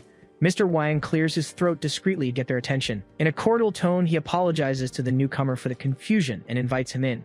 The man, Mr. Liu, comments on the department's atmosphere and asks if they're doubting his ability to choose an employee. Immediately, the employee raises his hands and denies questioning Mr. Liu's decision. Mr. Wang scolds him, saying he's always reckless and that the position should be filled by someone more qualified. His coworker stares at him, unsure how to respond. The manager then announces that with Howard's transfer, his duties will be redistributed under a new team leader. Turning to Donald, he asks if he'll accept the position. Donald accepts and promises to do a good job. Mr. Wang then dismisses Howard for the rest of the day and tells him to pack his things for the new department. He just silently agrees to the order. Then, Mr. Liu informs him there will be a party for the new department's team after work. He explains they'll discuss plans and meet their new colleagues during the event, and Howard confirms he understands. Before leaving, Mr. Liu assures everyone that the advertising department won't be laying anyone off. After that, he says goodbye and leaves the room, accompanied by Mr. Wang. With a fixed gaze, Howard watches the two of them walk away from the office. Alone, Mr. Liu reviews Howard Chen's resume and recalls Sabrina's request to offer a position to an employee. The scene takes place in the Grand Gloriolud building. Now a leader, Donald informs the team that the department didn't meet its goal for the month. Ignoring his words, one employee fiddles with his phone while another crosses his legs, showing no interest. He realizes no one has responded to his announcement. An employee approaches and comments that he still needs more leadership experience. The coworker adds that since Howard always said he would leave, no one will support him if he fails. They soon tell him to relax, saying the result is the same whether they work hard or not. Elsewhere, Howard's mother asks over the phone if he'll come home for the spring festival, since she hasn't seen him in 2 years. In a gentle tone, he asks if she and his father are okay, and his mother tells him to take care of himself. Howard reassures her, saying he's great, got a raise, and they'll soon pay off the debt. Regretfully, she laments everything her son has been through, but he assures her it will all be okay. As he ends the call, a woman approaches and confirms that he is Howard Chen. Introducing herself as Sandy Dai, a team leader from the marketing department, she mentions she recognized him from his payroll photo. He greets her cordially, and she asks if he's going to the department party. Howard then recognizes the party's location as the same mansion from his memories with Sabrina. Smiling, Sandy explains that Mr. Liu loves throwing parties at his house and invites him to go with her. He agrees to go with her without hesitation. Before they leave, she warns him that Mr. Liu is obsessed with cleanliness, and he asks what he should be careful about. Sandy explains that, for example, he needs to wipe his shoes before entering so he doesn't dirty the floor. Suddenly, a memory of him coming home and calling for Sabrina surfaces in his mind. His dirty shoes left tracks all over the floor. Howard perfectly understands his new boss's warning. She also advises him not to use the host's bathroom and suggests he go before the party. A memory of Sabrina scolding him for certain bathroom habits soon follows. Finally, Sandy warns him not to enter any other room in the mansion, especially Mr. Liu's bedroom, the memory of a moment in that room. She notices his discomfort and asks what's wrong, pointing out that he looks pale. Howard assures her he's fine, trying to hide it. Suddenly, Sandy's scream echoes, yelling for someone to stop him. A suspect appears running down the street, followed by a group of people. Howard watches the man jump a fence and keep running. On impulse, he snatches the bag from Sandy's hands. She stares at him, confused, and asks what he thinks he's doing. Sandy insists he'll never hit him, since the man is far away and there are important files in the bag. The fugitive keeps running down the street, getting farther away. As the man prepares to jump the next fence, Howard leans against the nearby railing. His perception of the environment suddenly changes, making everything sharper. With his eyes fixed on the target, he concentrates for the throw, visualizing both Sandy and the fugitive. The bag cuts through the air in a precise motion. The impact hits the man's back. He stumbles and falls, scattering the bag's papers and a purse on the ground. The man collides with the asphalt, immobilized by the fall. People capture the thief while the victim thanks them for their help. Howard and Sandy gather the scattered papers. He wonders if Sandy is mad at him for throwing her purse. Suddenly, she turns and calls his name. Howard faces her, waiting for her reaction. With a smile, Sandy says he was incredible. She praises him for stopping the thief and asks if he can teach her, while he's surprised by her sudden change in behavior. Sandy explains she had to act like a lady since it was their first date, but now she sees him as a hero. Then she asks where he learned that skill. Howard replies that it was nothing, but she insists it was impressive. The people around them approach to thank him, and Sandy suggests everyone help gather the belongings. Among the scattered papers, Howard finds a business card from Eggwheel Capital Limited in the name of Lawrence.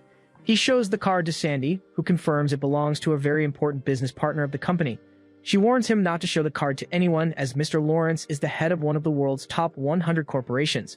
The name Lawrence sparks a sense of familiarity in Howard's mind. Sandy mentions that Miss Luo might be in a relationship with Mr. Lawrence and that the two are going on a cruise. Hearing this, Howard finally remembers something crucial. He recalls that in his dream, Sabrina mentioned her partner's name was Lawrence.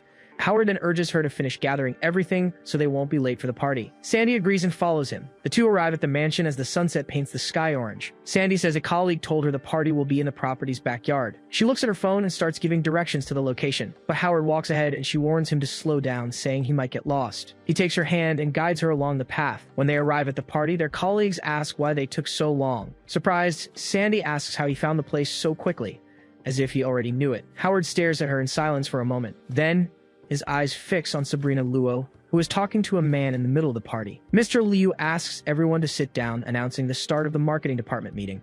Sandy approaches Howard, saying they'll sit together, but he warns her to behave, fearing people might misunderstand their relationship. While Sabrina Luo watches silently in the background, Sandy asks his age and if he's seeing anyone. Sabrina keeps her head down, avoiding any expression. Lawrence addresses the guests and explains that the company's new focus will be on e-commerce. Howard takes the opportunity to ask Sandy if Miss Luo also works in the marketing department. She confirms and reveals that the department was created under Sabrina's command. She also explains that her father is the company's president, which makes her much more influential than Mr. Liu himself. Surprised, Howard asks where Mr. Liu came from, assuming he must have powerful connections. Sandy says that he and Miss Luo grew up together and have been close since childhood. She adds that many people believe they would make a perfect couple. Howard then comments that everything seems confusing, questioning why Sabrina broke up with Lawrence. With a finger to her lips, Sandy asks him to be quiet, saying the rich have their own lifestyle. She admits to feeling admiration and curiosity about what it's like to live surrounded by business giants. Howard wishes her luck, but reflects that everything that happened in the dream must remain only in his imagination, as he has no chance with Sabrina. Lawrence ends the meeting and announces it's time for dinner. Classical music begins to play softly in the background. Sandy comments that the melody makes them feel like part of the elite. With an elegant gesture, Lawrence extends his hand to Sabrina and asks her to dance, recalling the last time they danced in high school. She accepts the invitation and smiles, saying that time really flies. Howard watches in silence without looking away. As a waiter serves the dishes, Sandy is impressed by the boss's generosity, while Howard wonders how much such expensive meat would cost. She scolds him for looking like a rookie and encourages him to relax, saying they should enjoy the night. He raises his glass, agreeing that a man needs to maintain his pride and dignity. The two toast, watching Lawrence and Sabrina dance in the background. A memory floods his mind. In the dream, he was worried when he realized the wine wasn't authentic, and she confirmed that the taste did seem different. He regretted choosing the wrong bottle, but she reassured him with a smile. With the glass in her hands, Sabrina said that, to her, the wine was perfectly sweet. In the present, Sabrina discreetly glances over her shoulder towards the table where Howard is sitting. Watching what seems to be a harmonious couple, Howard notices how well Mr. Liu treats his employees. A nearby voice comments that Mr. Liu and Miss Luo grew up together, seeming made for each other. To him, Mr. Liu exudes confidence. He believes Sabrina will have a happy life with Lawrence.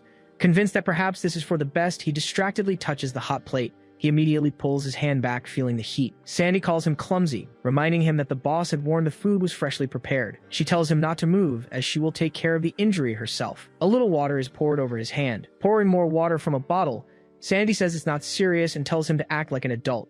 Howard just thanks her. Their co-workers congratulate the department's new couple, but he tries to explain it's not what it looks like. From a distance, Sabrina watches the scene. Lawrence notices the expression on her face. Three men approach, commenting that the two seem to be having a lot of fun. One of them explains he heard Miss Luo was moving to the marketing department and came to congratulate her, but now he wants to understand what's going on. Turning to the couple, he asks why Mr. Lawrence's partner is dancing with another man. From his own table, Howard wonders who that guy is. Sandy explains his name is Hans, the general manager of Igwil Capital, and that Lawrence holds him in high regard. Muttering, Howard comments that the situation is awkward and he doesn't know whose side to take. Lawrence asks Hans not to overreact, stating it's just a dance to liven up the party. Sabrina thanks him for being there, but points out that this is an internal company event. Hans is visibly surprised. She suggests he stop by her office the next day, but for now, it's best if he leaves. He insists there's no hurry. He says it's all a misunderstanding and that he can very well join the celebration. Turning to Sabrina, Hans asks her to dance. Lawrence stops him, starting to say something. He states that he and Sabrina are old friends and questions if it's appropriate to ask a woman he doesn't know to dance. Hans tells Liu not to worry about it and says it's none of his business to look after her. Lawrence is left speechless. Sandy comments that the tension is rising and fears it might end in a fight. At that moment, Sabrina intervenes, reminding Liu that Hans is a business partner, and the man praises her composure. Extending his hand, Hans invites her to dance. She stares at him for a moment before accepting. Back at the table, Sandy comments that the way he meddled is unpleasant. While they dance, Hans says he will be the one to pick her up to meet Lawrence. Sabrina just thanks him. He replies that the pleasure is all his and holds her inappropriately. Pushing him away, she tells him to keep his distance, and Hans apologizes. He promises not to do it again. Lawrence watches the two on the dance floor. Sandy comments that Mr. Liu must be furious, but can't do anything since his company is inferior to Lawrence's. Howard takes a sip of his drink, watching the scene intently. He leaves her disrespectfully. Immediately after, she warns him with a firm gesture. She says Hans doesn't seem to be a good dancer and suggests they stop, but he insists he's just getting started. Sandy says Mr. Liu is being too passive and tells Howard to stop staring. He grips his wine glass. Hans criticizes her for embarrassing him in front of everyone. In a sudden move, he throws her off balance, causing her to stumble backward. Lawrence turns towards him. Howard realizes he was wrong about Mr. Liu. A determined expression takes over his face. A steak flies through the air toward Hans. The piece of meat hits him right in the face. Screaming in pain, Hans yells that he's burned, while his colleagues run to help him and Sabrina remains on the floor. The guests react to Miss Luo's condition. Ordering silence, the man demands everyone stay still. Then he orders his two subordinates to find out who threw the steak. One of them approaches Howard's table. The subordinate gives him a suspicious look. He soon reports that he found nothing there. Howard discreetly gives thanks. He remembers that Sandy gave him half of her steak, which saved him from being discovered. She replies that it was nothing. She thinks he was very brave for doing something even Mr. Liu wouldn't dare to do. The other man also claims he found nothing and asks what they should do. Hans touches his own forehead, asking if the steak fell from the sky, and orders that no one leave until they find the culprit. In a quick gesture, Sabrina slaps him across the face. Hans falls to the floor and his men run to help him up. Holding her dress strap, she demands he take his men and leave, saying she can't stand him anymore. The guests watch in silence. Howard is surprised by Sabrina's ferocity, relieved she hadn't done that in his dream. As he's held back, Hans yells, asking how she dares to hit him.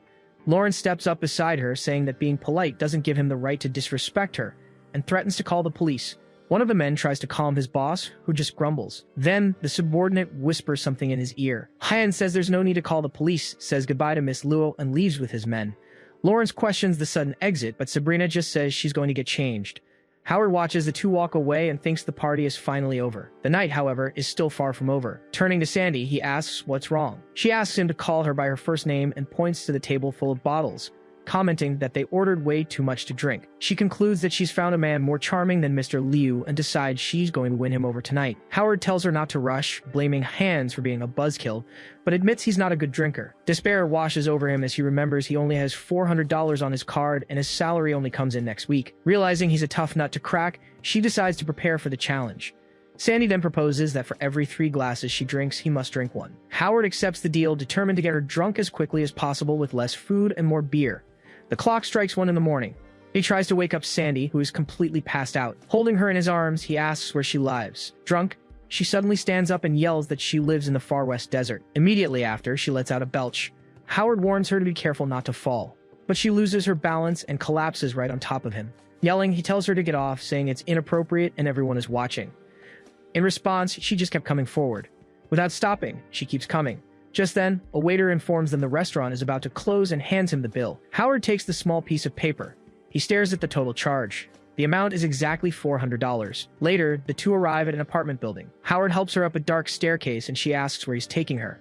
He replies that it's where he lives and she can spend the night there. Sandy calls him a naughty boy for bringing her home on the first day they met. Howard explains he can't afford a hotel and insists she tell him where she lives, but she refuses. From the shadows, the figure of a bearded man emerges in the darkness. Howard then lays her down on the bed. Lying down, she asks him to hold her. He just tells her to go to sleep. The worry of becoming the center of gossip in the new department torments him. Sandy says she's feeling sick and dizzy, but she needs to win him over before she passes out. Dragging herself across the bed, she tries to get closer. The girl sits on the edge. Turning to him, she asks what he wants now. Right after, she moves her face close to his. Howard asks what she's doing as she throws herself on him. Sandy replies that she's going to win him over first. Sitting up, she says she wants to see how long he can resist. He covers his mouth, exclaiming that this is exciting. Sandy leans back, commenting on how hot it is in there. Grabbing her wrist, Howard tells her to stop and warns that this will end in disaster. She says she understands since he must also be hot, but he denies it. Suddenly, the girl unfastens. Whispering in his ear, she tells him not to be afraid. Pushing him, she makes the situation different. Howard feels he's about to give in, but he suddenly starts to snore. Looking at her, he wonders if he fell asleep. Unexpectedly, Sandy belches a strong smell of beer in his face. Howard scrambles to the corner as she collapses onto the floor. Covering his mouth, he says the belch made him completely sober. Then he arranges Sandy on the bed and covers her with a sheet. Seeing it's already 2 in the morning, he decides to sleep on the sofa. The night moves on under the glow of the moon. The bedroom door opens slowly. Howard is still sleeping on the sofa. Suddenly, he wakes up. He sees a man entering the room. The figure approaches Sandy. He watches her for a moment and comments that she's beautiful. Confronting him, Howard asks what he's doing there and how he got in. Telling him to calm down, the man replies that he's had enough fun. Shocked, Howard retorts that this is absurd. As he yells for the intruder to get out, a hand grabs him from behind. The man throws him hard. Getting up, he comments that Howard is tough and that they could have talked peacefully. Approaching her, he says he owes him one and to let him know if he needs help in the future. Continuing, he promises to give him money when he gets rich and swears he hasn't touched a woman in 20 years. Holding the piece, he turns to Howard and states that, as men, they understand each other. Then he throws the clothing in Howard's face. With his hand on his face, Howard calls him. Grabbing a stool, he tries to attack the intruder. The man, however, breaks the object with a single punch. Proclaiming it's a good deal, the intruder claims everyone would die for a favor from him. Sarcastically, Howard says he's the best, but reminds him the police can arrest him, making the man apprehensive. Howard accuses him of breaking into his house and trying to do something illegal. Grabbing him, the man comments that the situation seems strange. He asks if the girl isn't a woman, and Howard retorts, asking if she looks like one. Incredulous, the invader questions if people sleep together on the first day, and the young man demands an explanation. So he explains he was abroad for 20 years and doesn't know how dating works today. Doubting the excuse, Howard asks why he waited at the door instead of going home. Revealing the truth, the man says this was his apartment 20 years ago and he came back to get things he had hidden. Heading to a corner of the room, he states the items were hidden there. Showing a small box, he declares that no one found it in 20 years. Inside the box, he reveals jewelry, a watch, and pearls. Saying he risked his life for those items, he claims that back in the day, if they wanted his gold ring, they have to take it with their mouths. Howard states he doesn't care about his past and demands to know how he plans to compensate for having hurt his colleague. But the man insists it was all a misunderstanding. Introducing himself as Josh Tai, he guarantees he's not a bully, tells Howard to dress his colleague, and announces he's leaving. Even so, Howard says he should take him to the police, reminding him that soliciting services like that is a crime. Josh then threatens him, saying the girl could easily accuse him of being the real attacker. He then hands a small box to Howard, asking him to forget what happened. Howard refuses the bribe, but Josh explains the object has no material value. It's just an iron ring, though it's unique. He confesses that since the day he found it, he's dreamed repeatedly of the same woman. The woman in his dreams wore a red coat and held a golden scepter. Josh laments that she never accepted, questioning if she was a ghost haunting him. At that moment, Howard realizes the description exactly matches AI-63. As he leaves, Josh says Howard can do whatever he wants with the ring, or even sell it for a high price to the right kind of person. Still doubting, Howard asks if he really doesn't see that as a bribe. Without answering, Josh leaves and slams the door on his way out. With the box in his hands, Howard wonders if this is connected to the dream system and decides to open it. Inside the small box, a glistening ring appears. Suddenly, a signal is emitted from the ring's jewel. Soon, a projection rises from the object, leaving Howard surprised. The woman introduces herself as a developer of the dream system and explains she left a message to warn the participant. Directly, she informs him that he has fallen into a trap. Next, the developer explains that the system can erase the boundaries between social classes, laws, and moral standards. The user barely notices their mind changing little by little. Upon returning to real life, the difference between dream and reality awakens the greed and impulses sleeping in their soul. She says that the other developers are just toying with people's lives and that she failed to convince them to fix the system. The woman advises him to watch for the changes within himself and not let his impulses take control. She also reveals she left a communication device in each challenge to help him escape the problem, and asks him to find her. Right after, the projection dissipates and the ring emits a final signal. Howard notes the developer is identical to AI-63, but believes he's acting normally and won't commit any inappropriate acts. 2 decades ago, he saw AI-63, and now he wonders if the ring is the system's terminal. Suddenly, the cell phone on the bed starts to ring. The alarm indicates 7 in the morning. Grabbing the phone, Howard is startled to realize the day has already begun.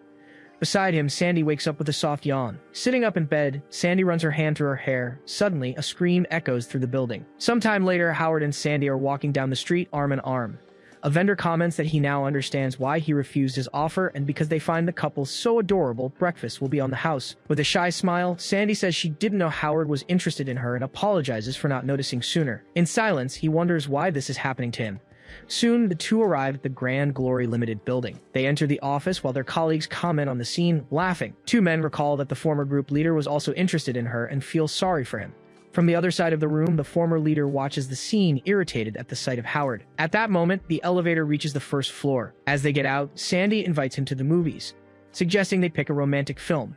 Howard realizes he'll need to borrow money from Donald to pay for the date.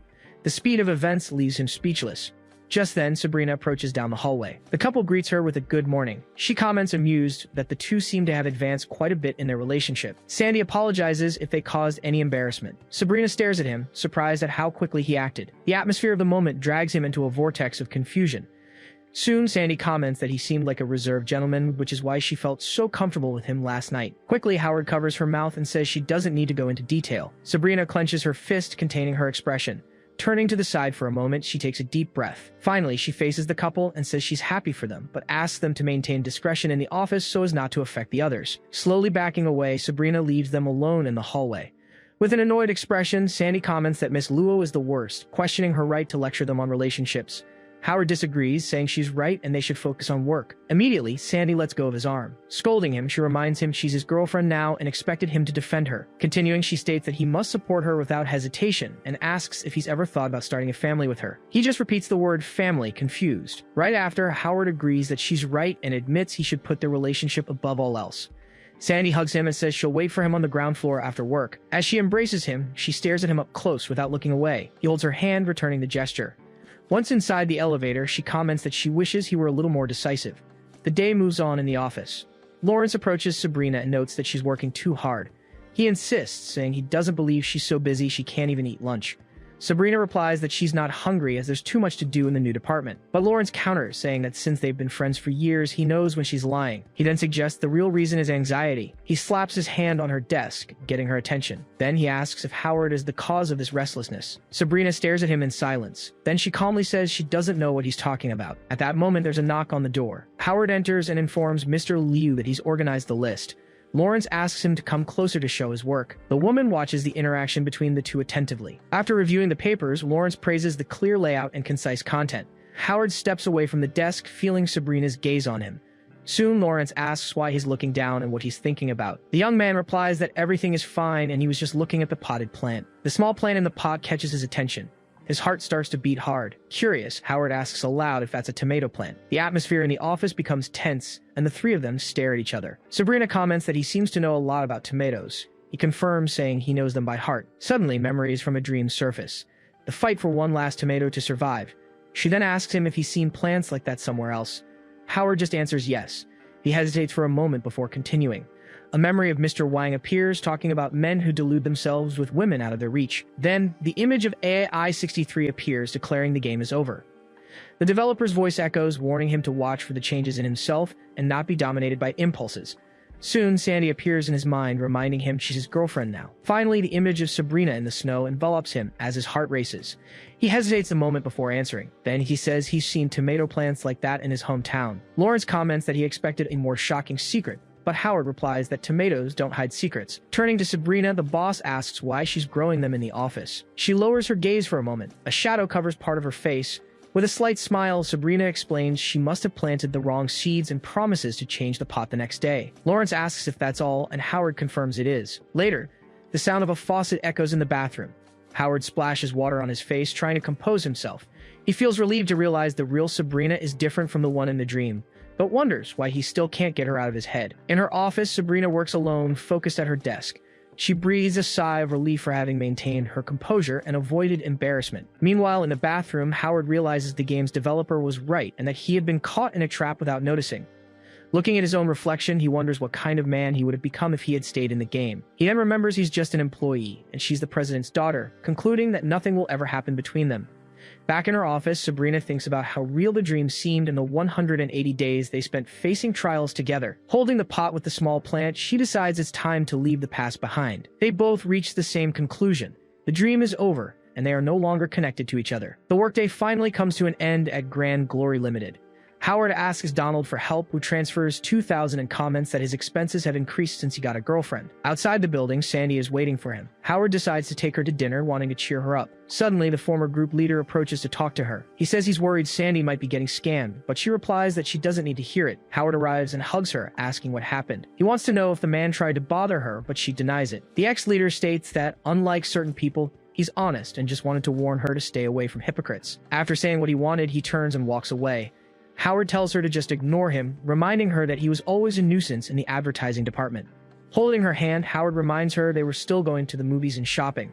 Her hand slowly slips from his. The two remain side by side, watching the sunset paint the sky. Suddenly, Sandy announces she wants to break up. He continues to look at the horizon without turning to face her. She says they barely know each other and asks about his family's debt. Howard lowers his head, silent. With a faint smile, he replies that the amount is $200,000. The amount stuns her, too large for someone living just on their own salary. He then asks her to leave him out of it. Sandy confesses she doesn't come from a rich family and isn't as capable as he thinks. Howard admits he knows she was never really interested in him. She explains that she didn't like seeing Miss Luo attract all the good men, and that without realizing it, she ended up getting involved. Finally, she says she doesn't deserve him and asks him to forget last night. After speaking, Sandy walks away and leaves, leaving him alone in front of the building. Later, in a text exchange, Howard refuses Donald's offer of more money. Approaching Sion's desk, Mr. Liu starts a conversation. He informs her that the matter involves Chen Shu and continues speaking. He explains that he gave the young man a week's worth of work, noting it was all completed in a single day with excellent results. Admitting he misjudged her, he acknowledges she was merely testing Chen Shu's extraordinary talent. Listening in silence, Sion maintains a firm expression. Questioning the idea of a complicated relationship, she warns the manager not to act like he knows her, reminding him she has replaced secretaries for less. Appearing at the door, Sandy Dai informs manager Liu that his driver is waiting, and he confirms he's on his way. Watching the secretary, Zian thinks that woman has no good intentions. As he turns to leave, Mr. Liu reminds her of their agreement not to interfere in each other's personal matters. Elsewhere, Howard Chen scolds himself, regretting he let himself be swayed by the words he heard. He gets a call with an offer to make quick money and asks if it's for real. Introducing her friends, Sandy Dai explains they will help with the live stream, aiming to do something unprecedented. Howard Chen finds it strange and questions why they are dressed that way. Explaining that streams need visual effects to attract an audience, they hear him ask if he also needs to wear clothes like that. Confirming he must wear the prepared clothes, one of the women states that his job will be to shoot arrows. Announcing they've already reached 200,000 fans, Sandy Dai comments on that night's earnings. Hearing that the amount depends on his skills, Howard Chen agrees to do his best. Approaching the group, one of the women asks Zixin why she's using that person. Explaining that the club's style is to get the fans excited, Zixin listens as Sandy Dai suggests they try something different this time. Intervening firmly, another woman reminds them that the stream isn't just for them and that making money off of foolishness isn't fun. Proposing they go to extremes to gain popularity, she argues that Howard knows nothing and they have nothing to lose. Listening to the group's conversation, Howard Chen remains attentive. Approaching slowly, someone appears wearing a boot with spiky details. Looking forward, the three women keep their attention fixed. Putting on the new outfit, he comments that if his mother saw him, she certainly wouldn't approve. Commenting that the effect is incredible and will boost the audience, Zixin asks about the mask. Answering that he would be a little embarrassed, the other woman smiles. Explaining he just doesn't want to be recognized by people in his daily life, he adjusts the mask. Turning to Howard Chen, Sandy Dai informs him the game has changed and that she needs to add some parts for him to do later. Stating to everyone that the audience will have more fun with a performance than just watching him shoot arrows, the other woman reinforces that this is a job. Preparing for the stream, Sandy Dai and Howard Chen take a deep breath together. Reassuring the young man, she says she'll help him however she can, and that he just needs to act his part as much as possible. Agreeing, Howard Chen asks them to start. Starting the recording on a phone, someone raises their arm. Welcoming everyone, the two women announce they will show something new this time. Revealing that a challenge has been created, one of them lifts her chin. She gestures and explains that the challenge is to shoot an arrow right into the middle of the mat. Pointing to the target, the woman warns that if the arrow misses, an alarm will sound, ending the challenge. Suggesting they demonstrate the alarm system, she prepares the test.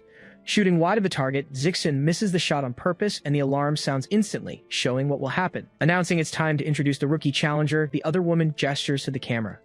Stepping into the scene, Howard Chen appears before the audience. Holding 10 arrows, he prepares for the challenge. Encouraging the audience, the hosts ask them to send gifts to support him during the stream. Celebrating the audience growth, Sandy Dai decides she needs to lower the difficulty level. Being stopped, the other woman grips her wrist firmly. Questioning what she intends to do in a studio that underestimates its audience, the woman applies more pressure. Replying that it might embarrass Howard Chen, Sandy Dai is asked if she wants the audience to drop because of it. Shouting that the paying viewers don't want a show without challenges, the woman loses her patience. Turning to Howard Chen, she tells him not to think he can earn money without effort. Warning that he should quit if he doesn't want to participate, she states he shouldn't have started in the first place. Launching an arrow toward the target, Howard Chen begins the test. Hitting the bullseye perfectly, he demonstrates his skill. Turning around, he asks who said he didn't want to do it. Staring at him firmly, the woman says she wants something different. Announcing the challenger had a great start, she declares she will increase the challenge's distance.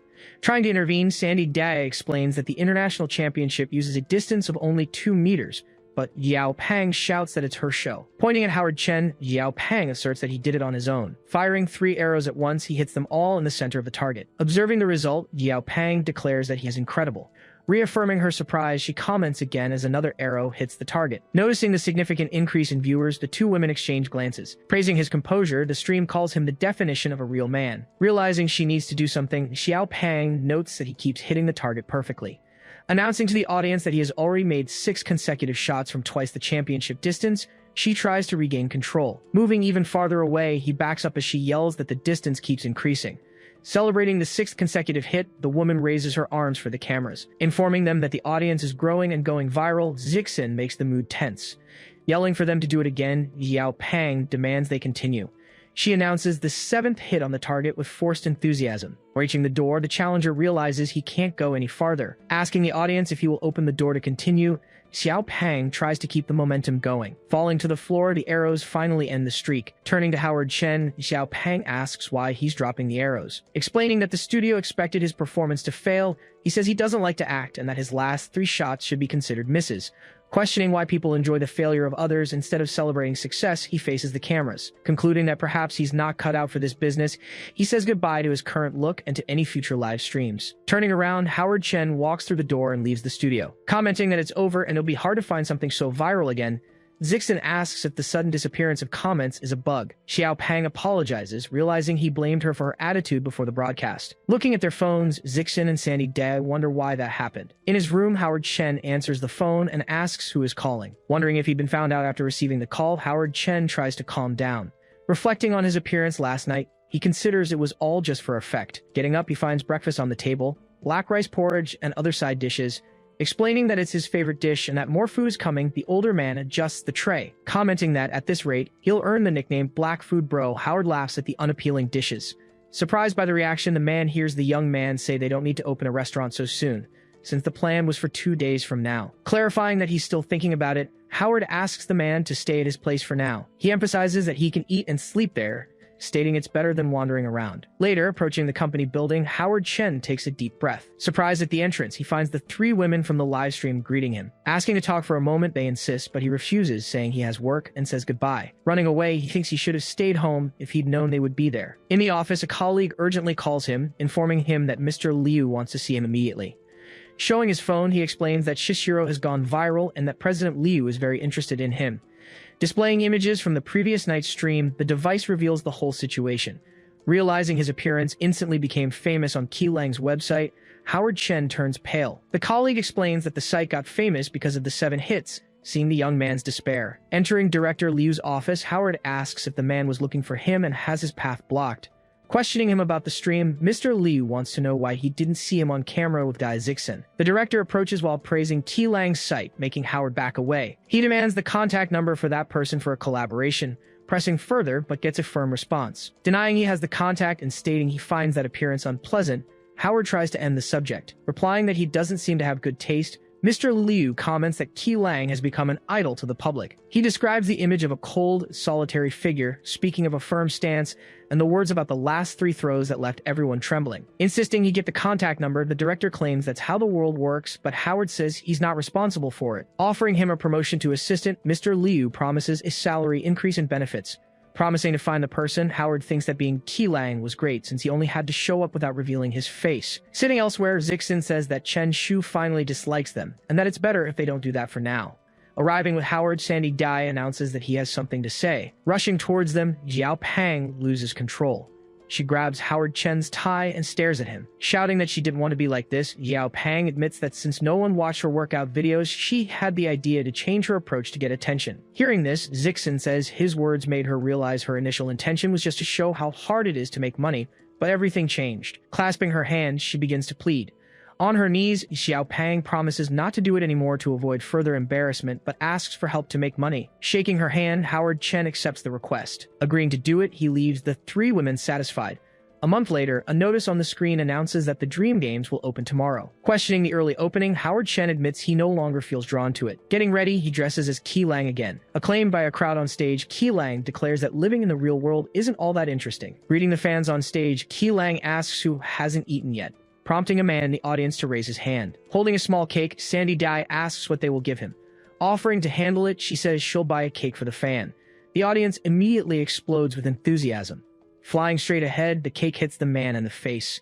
Approaching, T. Lang asks if he accepts the gift and if it's good. With his face still covered in cake, the fan stands motionless while another man beside him watches. Shouting in support, the man with the dirty face and the rest of the crowd begin to cheer for T. Lang. In the audience, Ziyun comments that this is strange and she doesn't understand what's so great about it. Sitting next to her, Mr. Liu explains that all this passion is a way to make money. Announcing the next part, Xiao Pang states that the event will also toss a red scarf to make someone T. Lang's honored partner. Leaping from his seat, Mr. Liu shouts to be chosen, but Ziyun pulls him back, telling him not to overdo it.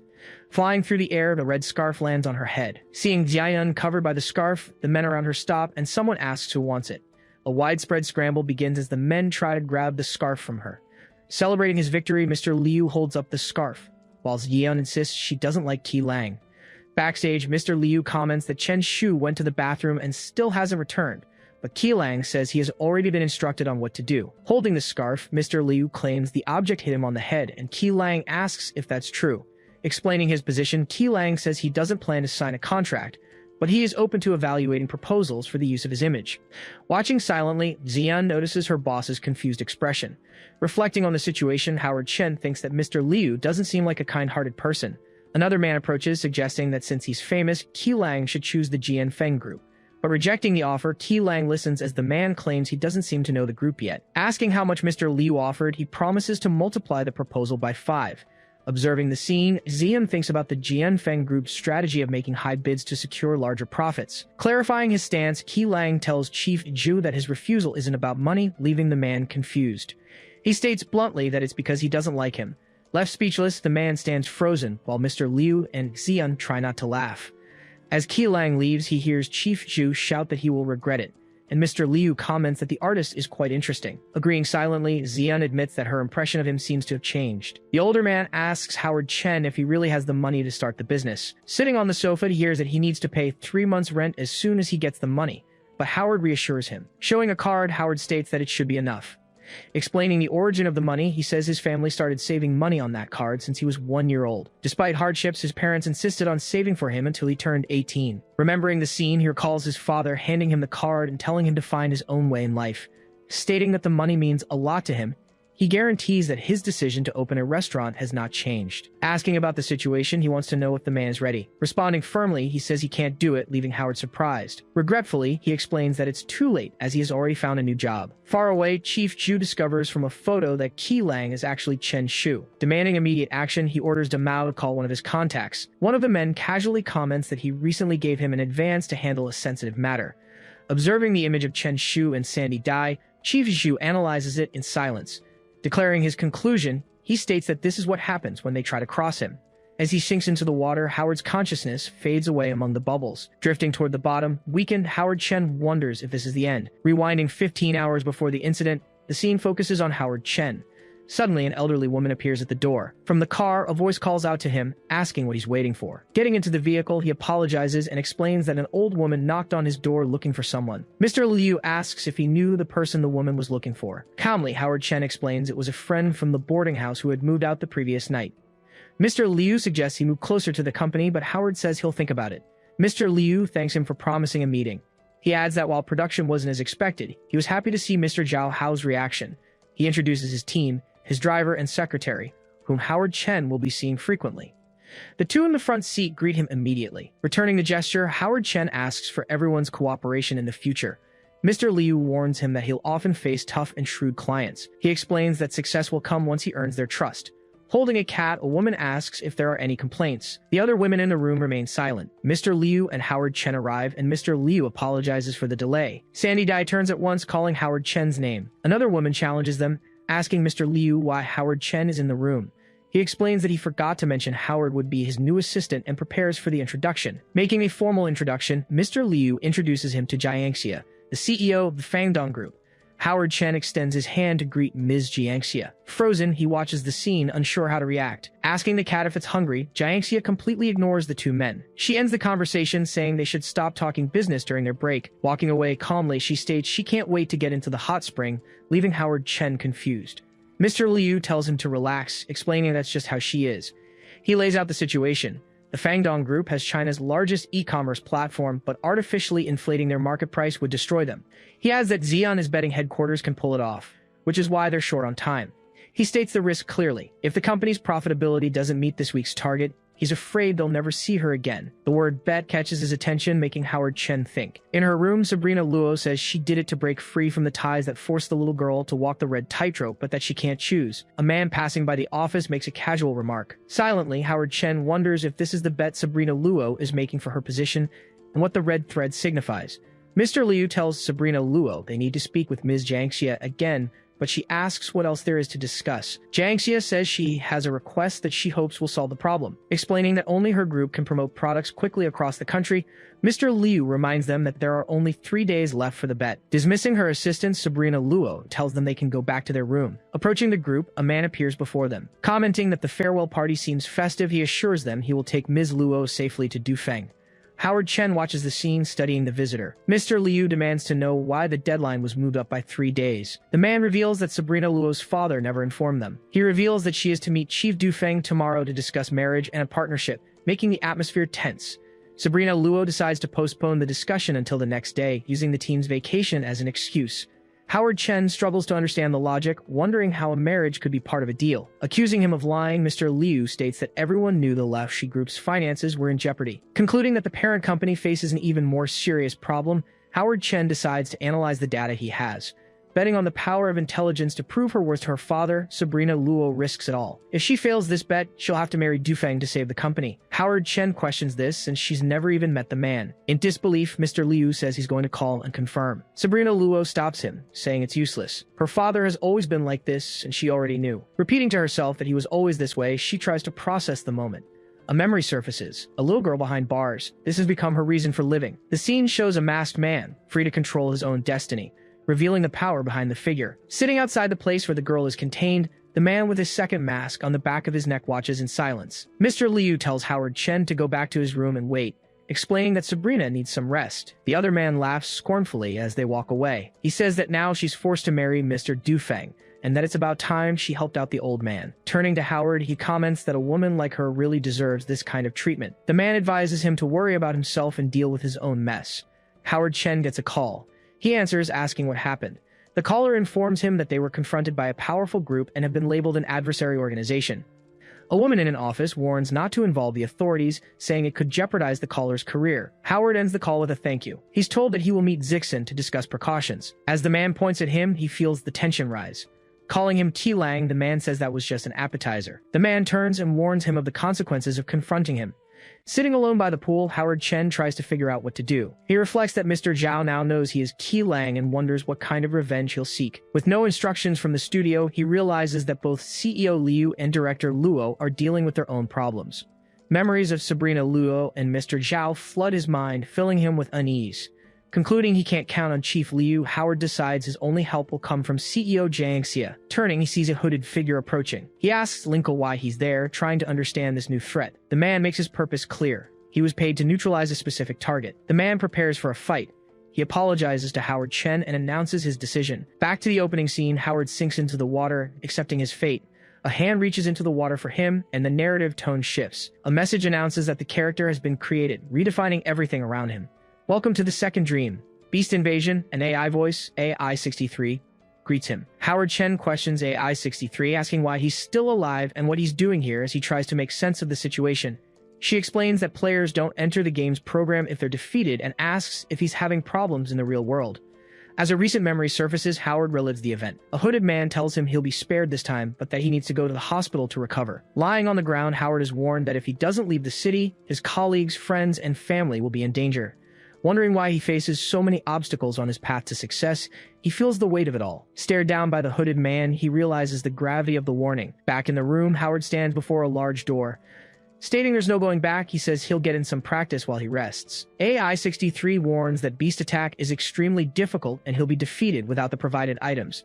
She tries to convince him, but Howard says he doesn't need them. He declares his intention to practice his fighting skills in the dream game, this time seeking a new strategy. He steals his resolve, declaring that if they want to interfere in his life, they will face the consequences. Walking towards the door, he accepts the challenge. The system initiates the virtual dream game, Beast Attack. As soldiers, players must survive, explore, fight, and escape. They have 160 days before destruction. Questioning the game's difficulty, Howard notices he received a vest and a gun. Feeling a drip on his helmet, he realizes something is wrong. Looking up, he senses the danger above. A giant monster dominates the scene, viciously attacking something. Turning to face him from above, the creature fixes him with its predatory eyes. A piece of debris lands near his foot, hitting the ground. Facing the creature, Howard gauges the distance. The monster throws a punch, but he dodges and calls it King Kong. He runs into a building, escaping just as the creature's fist demolishes the wall. The wall crumbles behind him, revealing the beast's immense strength. Reaching for his gun, Howard questions whether he should use it. Realizing the creature isn't easy to take down and remembering the man who attacked him is a dangerous adversary, he hesitates. He abandons the idea of the gun as the monster approaches from outside, deciding to face the challenge another way. The creature charges toward him, closing the distance between them. Grabbing a metal pipe from the rubble, Howard reacts instinctively. He plants the pipe firmly on the ground, bracing for impact. The monster appears at the entrance, causing massive damage as it takes over the area. Commenting that he was almost hit, he tries to catch his breath. The pipe moves quickly, gaining speed. It pierces through the wall and strikes the creature in a weak spot. Hitting its target, the tip embeds itself in the creature. The beast staggers back from the blow, trying to stay on its feet. Thrown into the distance, it loses control of its own body. Watching the scene unfold, Howard tries to understand what just happened. Leaning on the debris, he regains his balance. He concludes that his fighting power will grow slowly and accepts the game's progression. The sound of boots stepping on the ground in front of him shatters his thoughts. He quickly grabs a metal rod. He lunges forward to attack, trying to take the initiative. A woman appears before him, surprising him and making him question her identity. Recognizing her, Howard calls out Yang Jiangxia's name. Realizing something is off, he hesitates for a moment. The rod flies through the air as she falls to the ground, dodging the attack. Howard Chen approaches, asking if Jiangxia is okay. He tells her he thought he saw a monster. She questions what he's doing there, stating he should be in the hospital. Confused, Howard asks why. Jiangxia recalls what happened, explaining that he stumbled into her room injured, fell into the hot spring, and she called an ambulance for him. Howard connects the dots, realizing that after getting hurt, he must have mistakenly entered her room looking for help. He reflects that, in real life, he should be sleeping in a hospital bed, trying to make sense of it all. He states that when he woke up, he found himself in the ruins and doesn't understand how he got there, adding that he didn't choose to start a game or ask for an assistant. Jiangxia reveals she's in the same situation, explaining she was transferred to this place for no reason and came to see what was going on. Howard thanks her for calling the ambulance, saying he wouldn't have survived without her help. She tells him to save his words for when they've survived, adding that since he's good at throwing javelins, he can help her. Howard hesitates, asking how he could help. Jiangxia points to a sinking city in the distance, drawing his focus there. She asks if the city looks familiar, observing his reaction. Looking at the city in surprise, Howard tries to recognize the scene. He sees their company building amid the ruins and understands. Jiangxia confirms it, speculating they've traveled 300 to 400 years into the future. She observes that the wind carries a foul smell, the water looks caustic, and the sea level is steadily rising, pointing out that the land could soon be flooded. Realizing this is the ruin of the world, Howard feels the impact of the revelation. Jiangxia tries to offer some good news, saying they aren't the only humans there. But Howard interrupts with the bad news. There are monsters, and he saw gorillas attacking people. She asks if he wants to work with her, proposing to be the guide while he provides protection. Howard expresses his surprise, questioning how she isn't disturbed by the time travel and is already making plans. She simply replies that she just wants to survive, ending the discussion. Walking together through a sandy desert, the two advance across the arid terrain. Jiangxia asks if Howard was a javelin athlete, and he says no, explaining it's just a hobby. Howard remarks that he didn't expect her to remember his name since she barely looked at him when they first met. As they climb a mountain, she explains that he wasn't very valuable to her back then. He replies that she won't make any friends if she keeps calculating people's worth like that. Reaching the top, Howard comments that she's good at climbing. They spot a structure in the distance that looks like a fortress. Turning to him, Jiangxia states that you only make friends after you have enough value of your own. Suddenly, Howard pulls her back and covers her mouth with his hand, reacting to a nearby danger. Hidden, they watch a giant centipede crawl past them. Taking a gun from his pocket, Howard Chen makes a decision. Handing the gun to Jiangxia, he says it might be a letdown, but she should use it to protect herself if danger arises. Thanking him, she accepts the weapon and says she will help him when there's danger. Peeking around the fortress wall, Howard says there are no monsters nearby so they can go in. Inside, he finds it strange that the floor and building are clean, but no one is around. Looking at something, Howard asks what it is. Seeing a structure that looks like a military fortress, they approach cautiously. Jiangxia comments that the logs on the roof look like an eagle's nest, but observes that no eagle's nest could be so large. A flying creature appears in the sky before them. Howard shouts for her to get back, trying to warn his companion. A giant eagle soars towards them, violently taking to the sky. A giant eagle circles powerfully above the fortress. Jiangxia urgently tells him to hide in the house. Standing his ground, Howard doesn't react, and she calls out his name. He tells her to worry about herself, insisting he'll be fine. Grabbing a dart, he faces Jiangxia's reaction. She calls him crazy, insisting the eagle is huge and the darts won't stop it. Declaring this is exactly what he wants, he stays focused. A memory surfaces, a blade pointed right at him. A hooded figure remarks that he can't fight, just tremble before the threat. The man mocks his words about changing his own destiny, claiming anyone could beat him effortlessly. The figure then announces that Howard will not be his boss. Returning to the present, he thinks that when the dream ends, only the most vivid memory will remain, hoping it will be about how fearless and brave he could be. He readies himself for the attack. Getting into position, he prepares to throw the darts at the advancing eagle. Stared down by the giant creature from above, he holds his aim steady. He hurls multiple darts, sending them flying toward the bird. The projectiles hit the creature squarely, striking it with precision. Plummeting from the sky, the eagle crashes to the ground as Jiangxia watches it fall. A liquid from the creature splashes onto Howard. The liquid reacts immediately, starting to evaporate on his skin. Falling to his knees, he asks what this green substance affecting him is. Rushing to his side, Jiangxia warns him not to touch the liquid, stating that it's caustic. Howard screams as the substance continues to burn him. A light on a nearby structure changes color, triggering a gate to open. Appearing from the gap, a small robot announces it has detected a human in need of help and activates its emergency medical system. The machine prepares an injection while Jiangxia asks who it is. The robot injects the substance into Howard's back, completing the procedure. Writhing on the ground, Howard hears a warning that the system will shut down due to a lack of electricity. The robot shuts down completely, becoming motionless. Howard collapses as Jiangxia calls his name. Inside a room, Jiangxia stays by the unconscious Howard and the inactive machine. Turning to her companion, she comments that he's as good as new. Waking up confused, Howard asks where he is and notices his hair feels strange. Jiangxia attributes it to a side effect of the injection. Explaining they're in the fortress, she tells him the robot injected him with a potion that miraculously healed him completely. Jiangxia watches the machine, suggesting that maybe the robot can explain the history of this place when it wakes up. Reactivating completely, the robot announces it is fully charged and that a large dirty area has been detected. The machine moves across the room as Howard asks where it's going. The robot opens its top lid, revealing a new compartment. After that, it begins to spray the fallen creature. Howard asks if the robot is going to clean up the creature's remains, and Jiangxia guesses they needed a code to activate it. Noticing the number 2003 on the metal casing, Jiangxia takes note of the detail. Saying the number out loud, she sees the robot turn towards her. Announcing it has received a new order, the machine deactivates its autopilot mode and initiates its smart program. Displaying its reports, informs them it spent 1,130 days on autopilot, suffered 363 attacks, and cleaned 46,200 tons of garbage, now requiring maintenance. Watching the scene, Howard and Jiangxia see the robot's eye light up. The robot starts to dance, declaring it knew this day would come and that it was left behind for not working hard enough. It believes that if it keeps cleaning the camp, the humans will finally come back. Jiangxia asks the robot if this means there are no humans here. She questions the machine, asking if the place is tidy because it cleans every day. The robot confirms its routine, saying that one day the humans will return when they see how clean everything is, just like before. For a moment, the two stand in silence, just observing their surroundings. Jiangxia asks again, trying to find out if the machine knows where the humans went or if they left any message. The robot explains what happened, stating they said if they didn't return in a year, it meant they had gone to heaven. It asks with curiosity where heaven is, since it couldn't find it on the map. Howard advises that it's better if the robot doesn't know. Jiangxia concludes that since the robot has been on autopilot for 3 years, the people are likely gone for good. She instructs the machine to take them to the storage room, as it's time to make new plans. Entering the room, Jiangxia walks ahead while Howard watches her. He reflects on how she manages to stay calm and start planning again, even after so much trouble. Showing what's left, the robot displays the humans' weapons but informs them there's no ammunition. Pointing to a corner, it also indicates the compressed energy bars, the only remaining food, which the humans said were extremely hard. Revealing one more item, the machine shows them the Tears of Medusa potion, used to heal wounds, but it causes the body to rust if overused. Pointing at himself, Howard asks if that's what the robot injected him with, and if he's going to turn into a rock. The robot calmly informs him that he is safe, as the potion's effect is strong, and his hair grew due to excessive maintenance.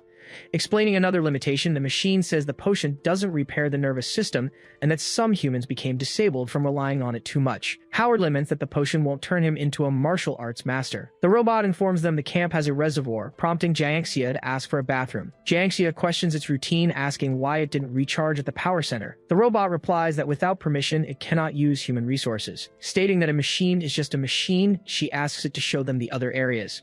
The robot remains silent for a moment, not reacting. It leads her forward into a control room with a large panel.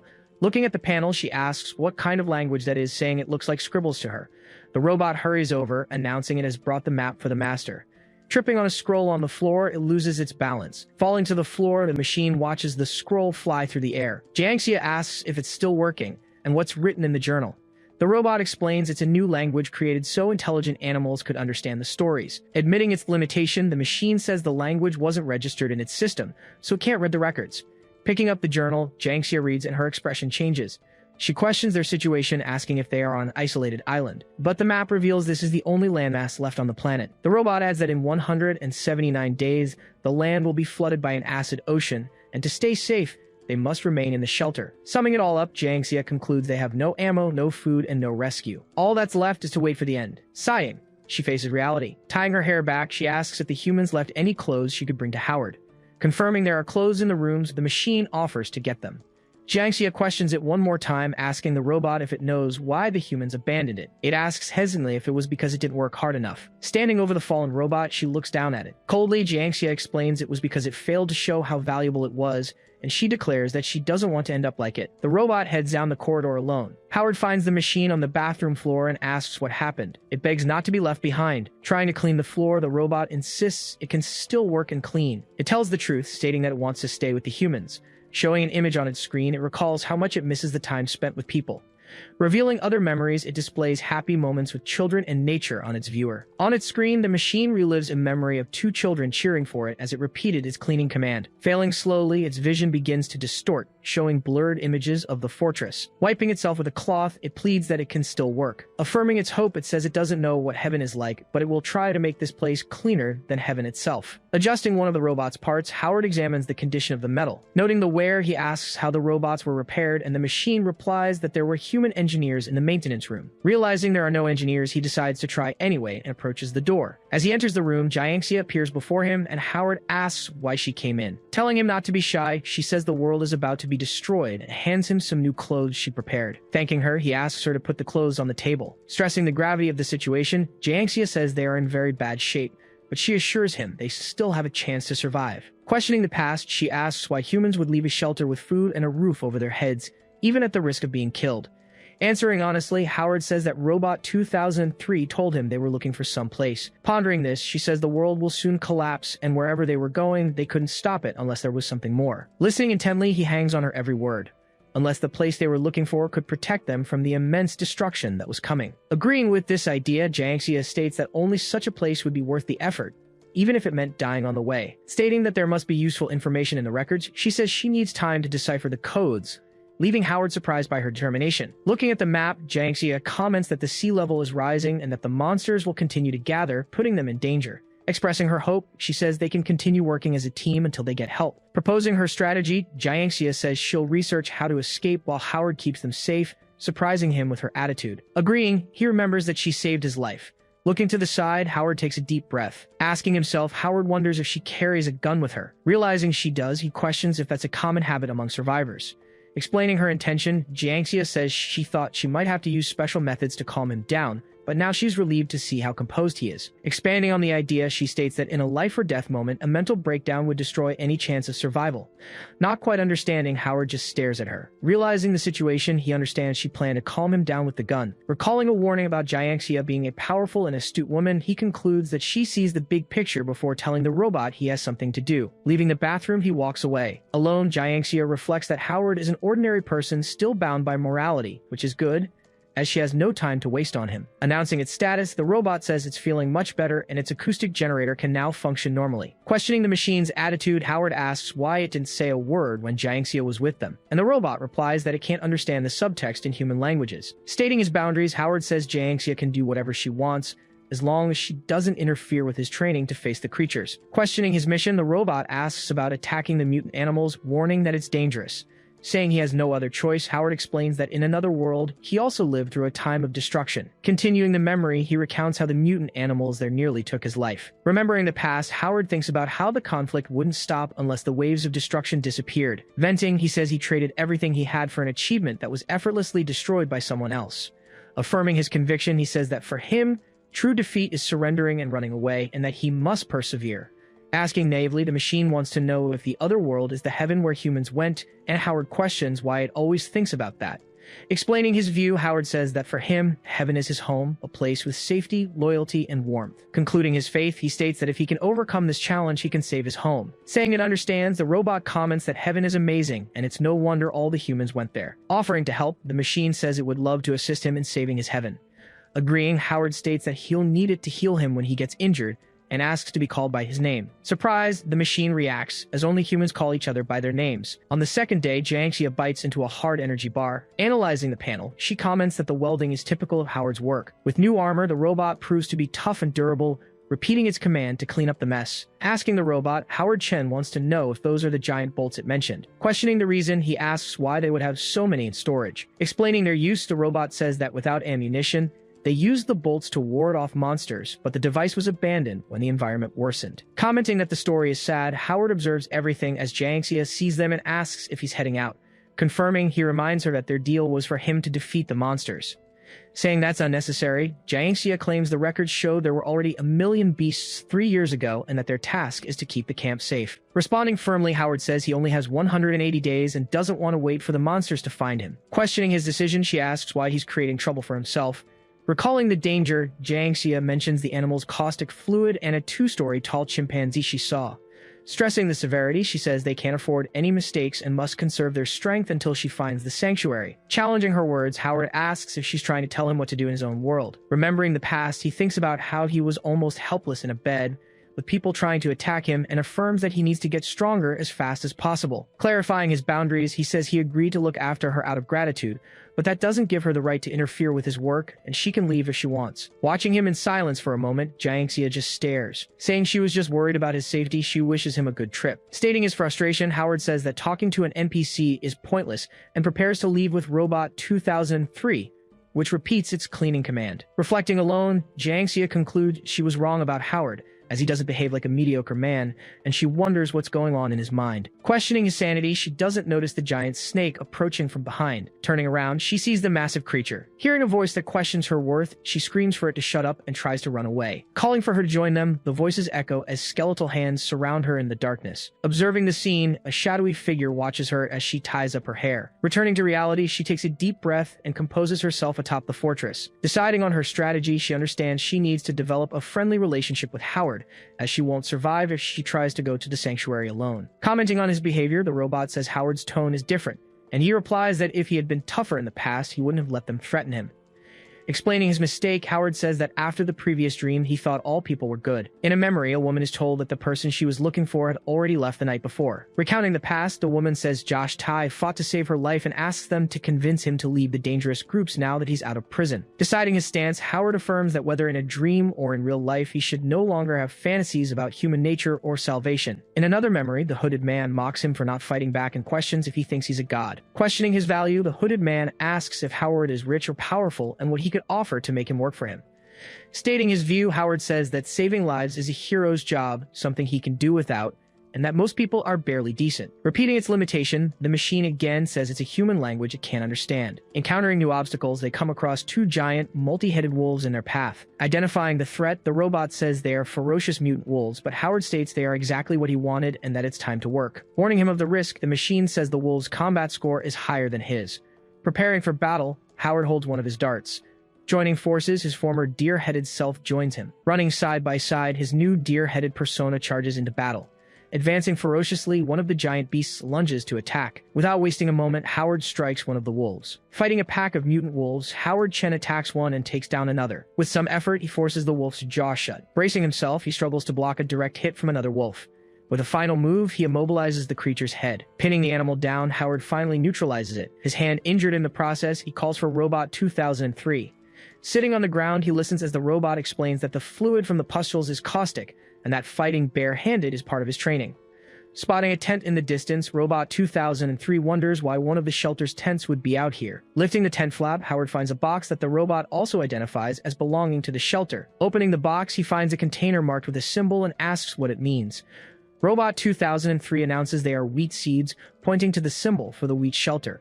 But Howard remarks that the name sounds more like a farm. The robot explains that other shelters used to trade materials before they were destroyed, which makes the story sound familiar to Howard. He recalls seeing various monsters like boars and insects roaming the area and connects the dots.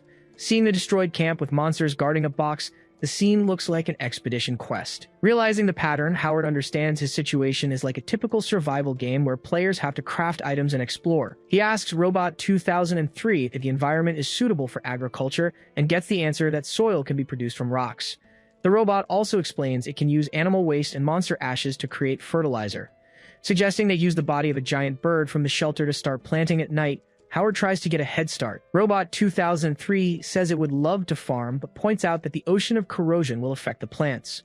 Comforting the robot, Howard says their work will be useful when the humans return, leaving the robot surprised. Elsewhere, AI-63 reveals that the game's main challenge is to measure how much the future of humanity can improve with the player's help. Back in the desert, Robot 2003 mentions that humans will be considered in the final evaluation, and Howard decides to prepare for his 180-day stay.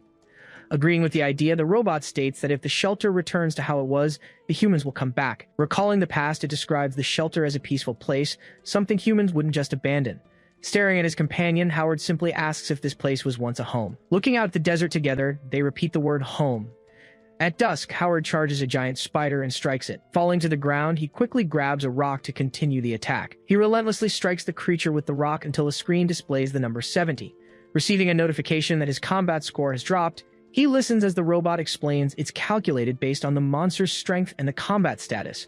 Displaying a new score, Robot 2003 notes that Howard was at 90 points in his prime, but has now dropped to 70. Carrying a sack, Howard questions what this means, since he's never lost a battle. The robot replies that his will to fight is fading. According to the robot, he's just using his body to vent his anger. Asking for some privacy, Howard reflects on how dream training can prepare him for real-life enemies and pressures. Concluding his reflection, he realizes that in desperate times, people do things to pretend they're saving themselves, even knowing it might not work. Questioning the need to return to the other world, Robot 2003 provokes him, but Howard asserts that a place without his family can't be called home. Commenting on the future, he tells the robot that rebuilding the shelter is a good idea to keep hope alive for the return of its former inhabitants. Returning inside the base, Jiangxia congratulates him on the good harvest, and he asks where the giant bird's body is. Explaining the situation, she says monster flesh contains too many chemicals, and that she cleaned up the body to avoid attracting other creatures. Deciding on the next step, Howard states that the next day he will defeat some monsters to use as fertilizer. Trying to bite into some food he can't chew and wonders if his muscles have been affected by the erosion. Watching him from behind, Jiangxia sees him suggest that maybe he can eat it if he soaks the food in water. Averting her gaze, she stares at the seed containers he had collected. Noticing there's only one potion left, Howard asks if they can find more elsewhere.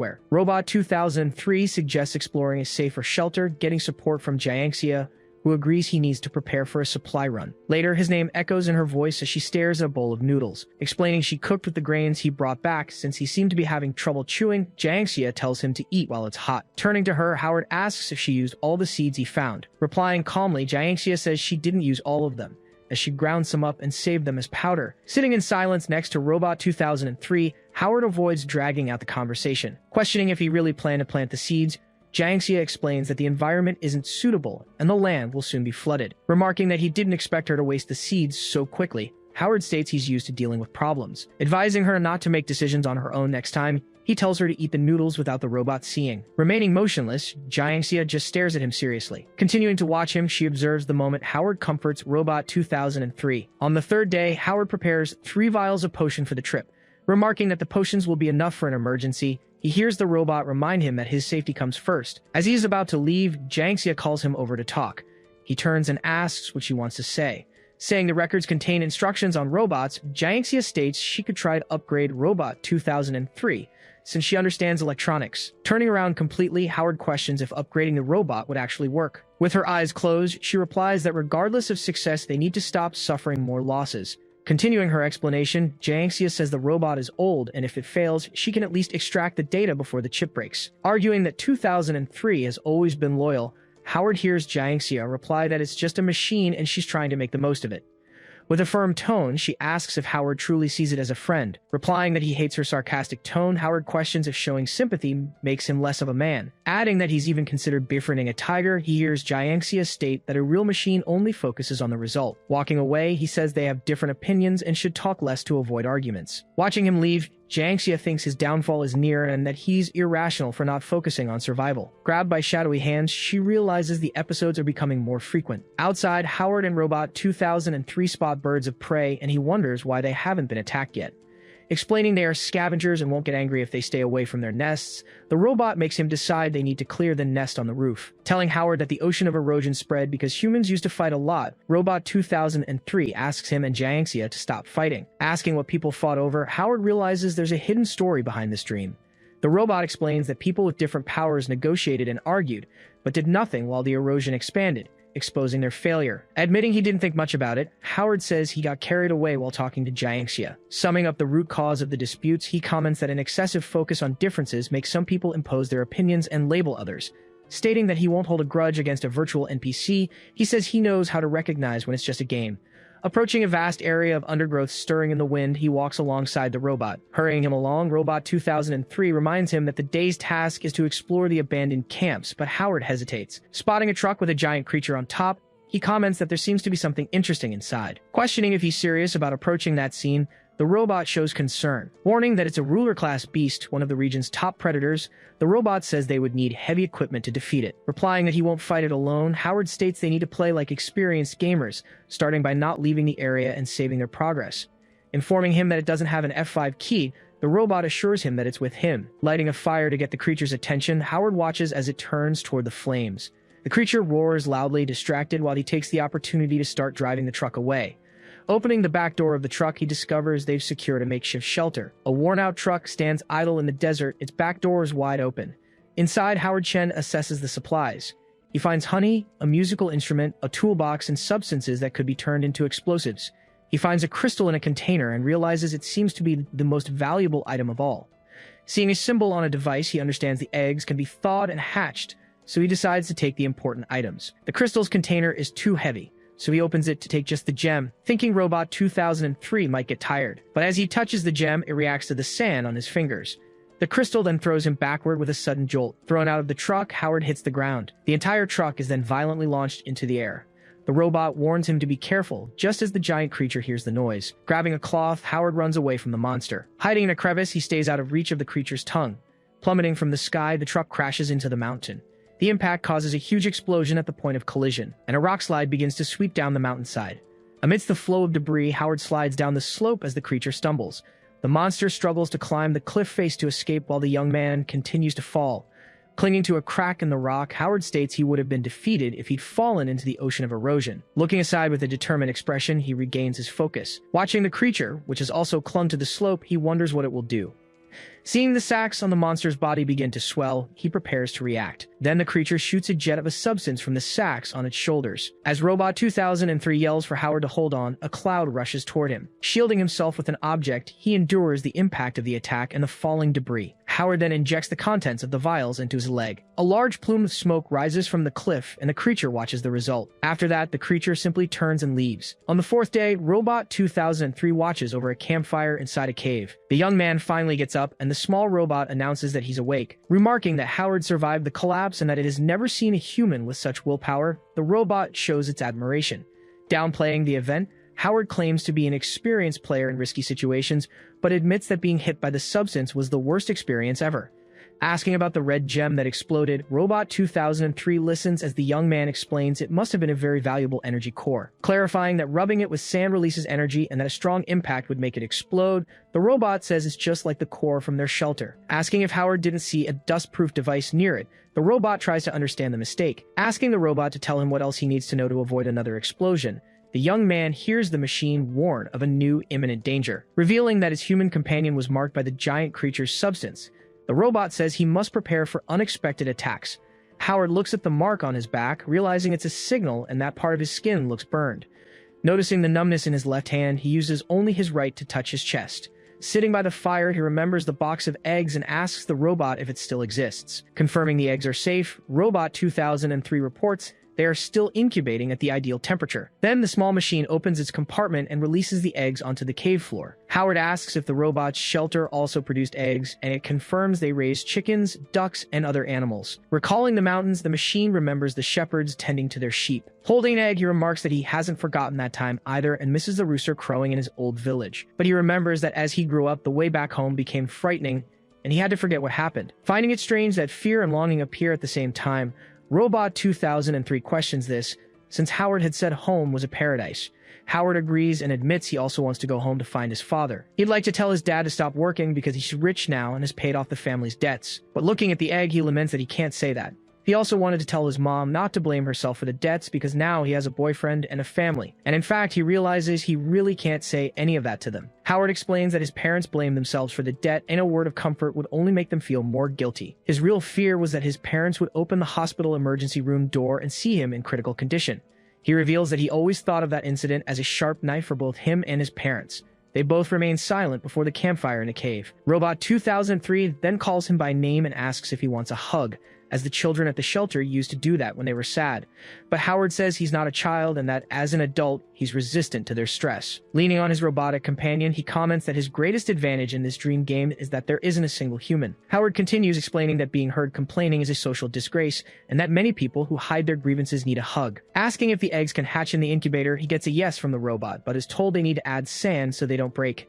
As he places an egg in the sand, he mentions he found it funny that he wanted to be a scientist as a child and dreamed of buying his own microscope. Howard declares that while he wouldn't dare do it in real life in the game, he wants to be able to see the rooster crow before the world ends. Noticing a scratch on the robot's head, he asks how the iron he placed there feels. On the cave floor, there are a few feathers and scattered pieces of metal.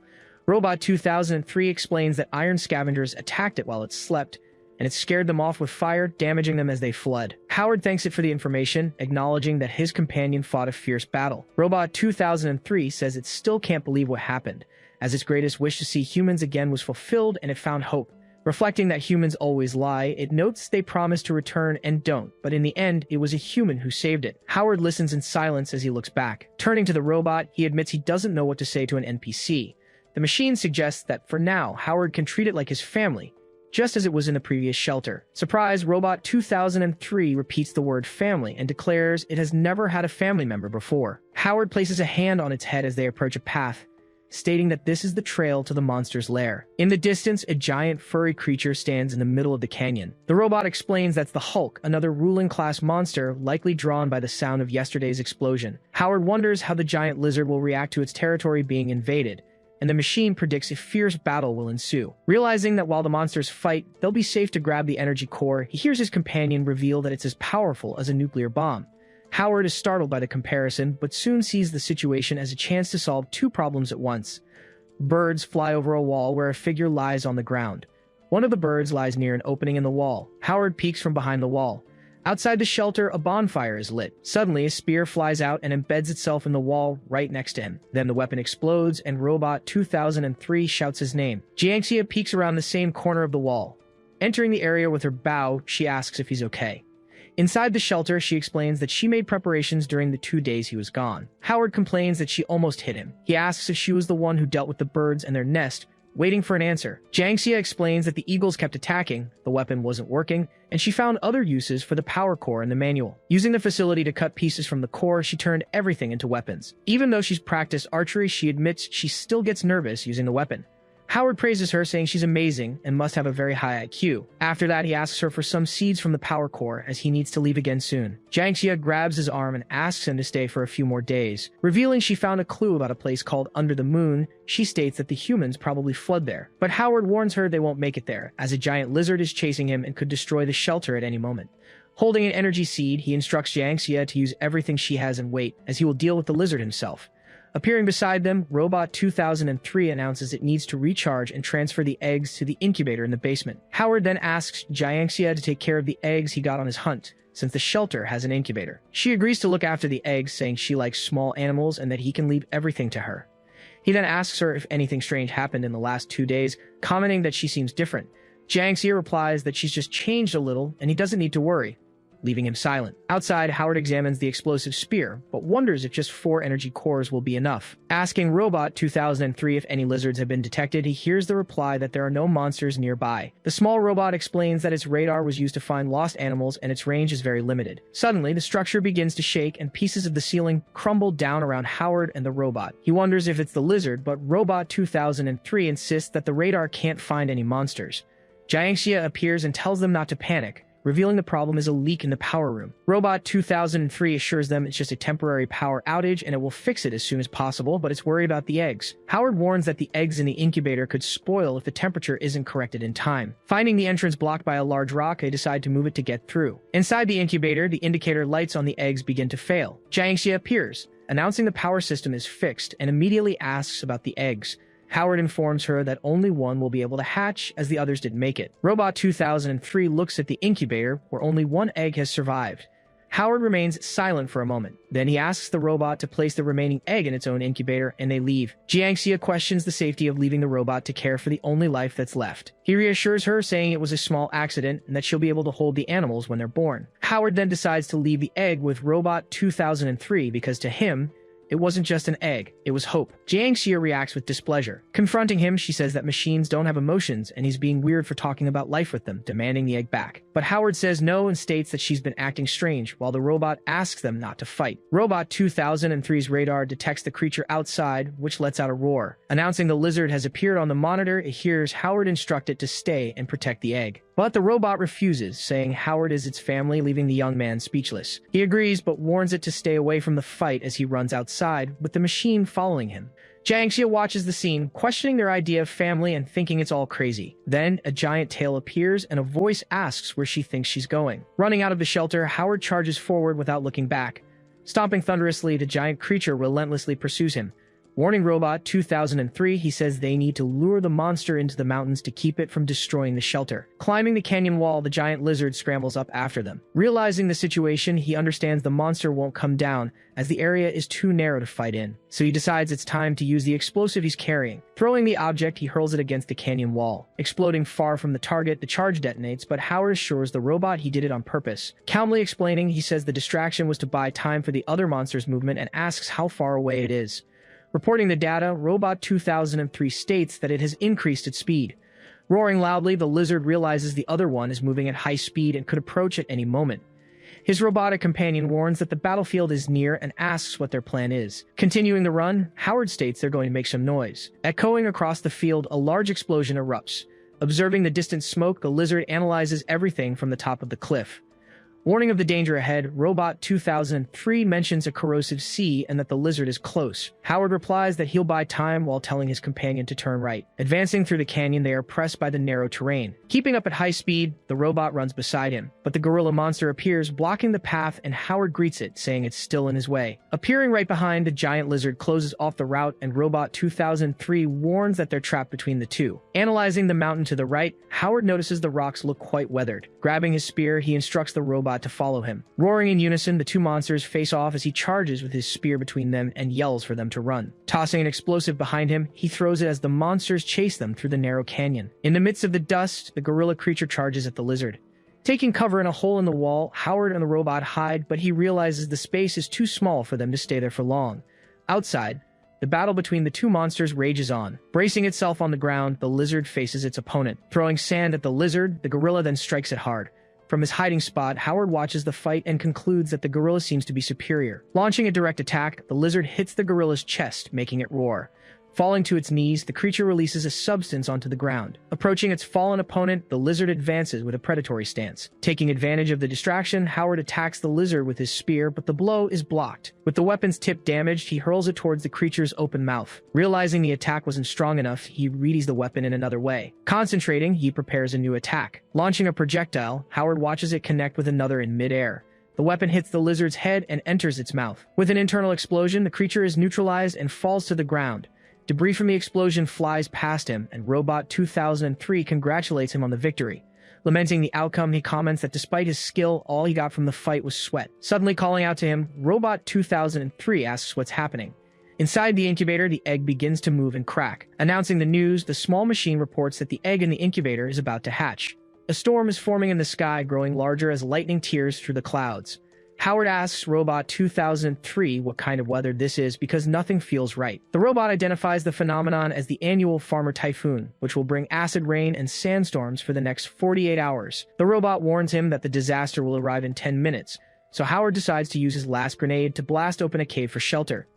Howard asks his companion if he heard a familiar beeping sound, but the robot replies that it can't hear anything over the strong wind. Meanwhile, the egg finally cracks open, and Robot 2003 celebrates that its dream of rebuilding the shelter is about to come true. But the beeping sound around Howard grows louder. Convinced he's heard it before, Howard knows the sound is a warning of danger. He recognizes the noise, associating it with the countdown timers from shooter games. Turning around, Howard realizes the beeping is coming from the fallen creature. The sacs on the monster's body pulse, intermittently vibrating nonstop. Swelling aggressively, they fire a projectile, forcing Howard to dodge as Robot 2003 is thrown aside. After that, the sacs explode violently. The creature is defeated, and the impact hurls Howard into a pool of liquid. The substance burns his skin as birds begin to land on the canyon floor. Using an item, he staggers as a swarm of birds surrounds him. He falls to the ground, parts of his equipment scattering alongside an energy flask. He then runs as fast as he can while the birds strike him from behind. Kicking the energy flask hard, he makes a desperate attempt to escape. The flask collides with the rock wall, shattering on impact. It then explodes, the gem blasting a hole in the mountainside. The explosion creates an opening in the rock face. A new passage is formed, revealing a cave entrance that offers a chance of survival. Running toward the shelter, he just needs one more second, but claws reach him from behind and his injured body collapses to the ground.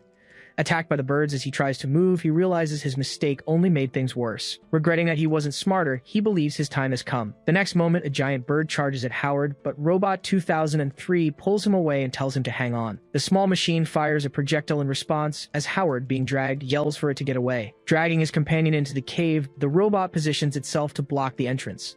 Lying on the ground, Howard tells the robot to forget it, that he can't go on. Insisting he will survive, Robot 2003 assures him that it will take care of him. The small machine moves through the cave, approaching its injured companion. Howard says the robot should leave, adding he's happy to see it survive with the chick. Refusing to leave, the machine reaffirms that he is its family.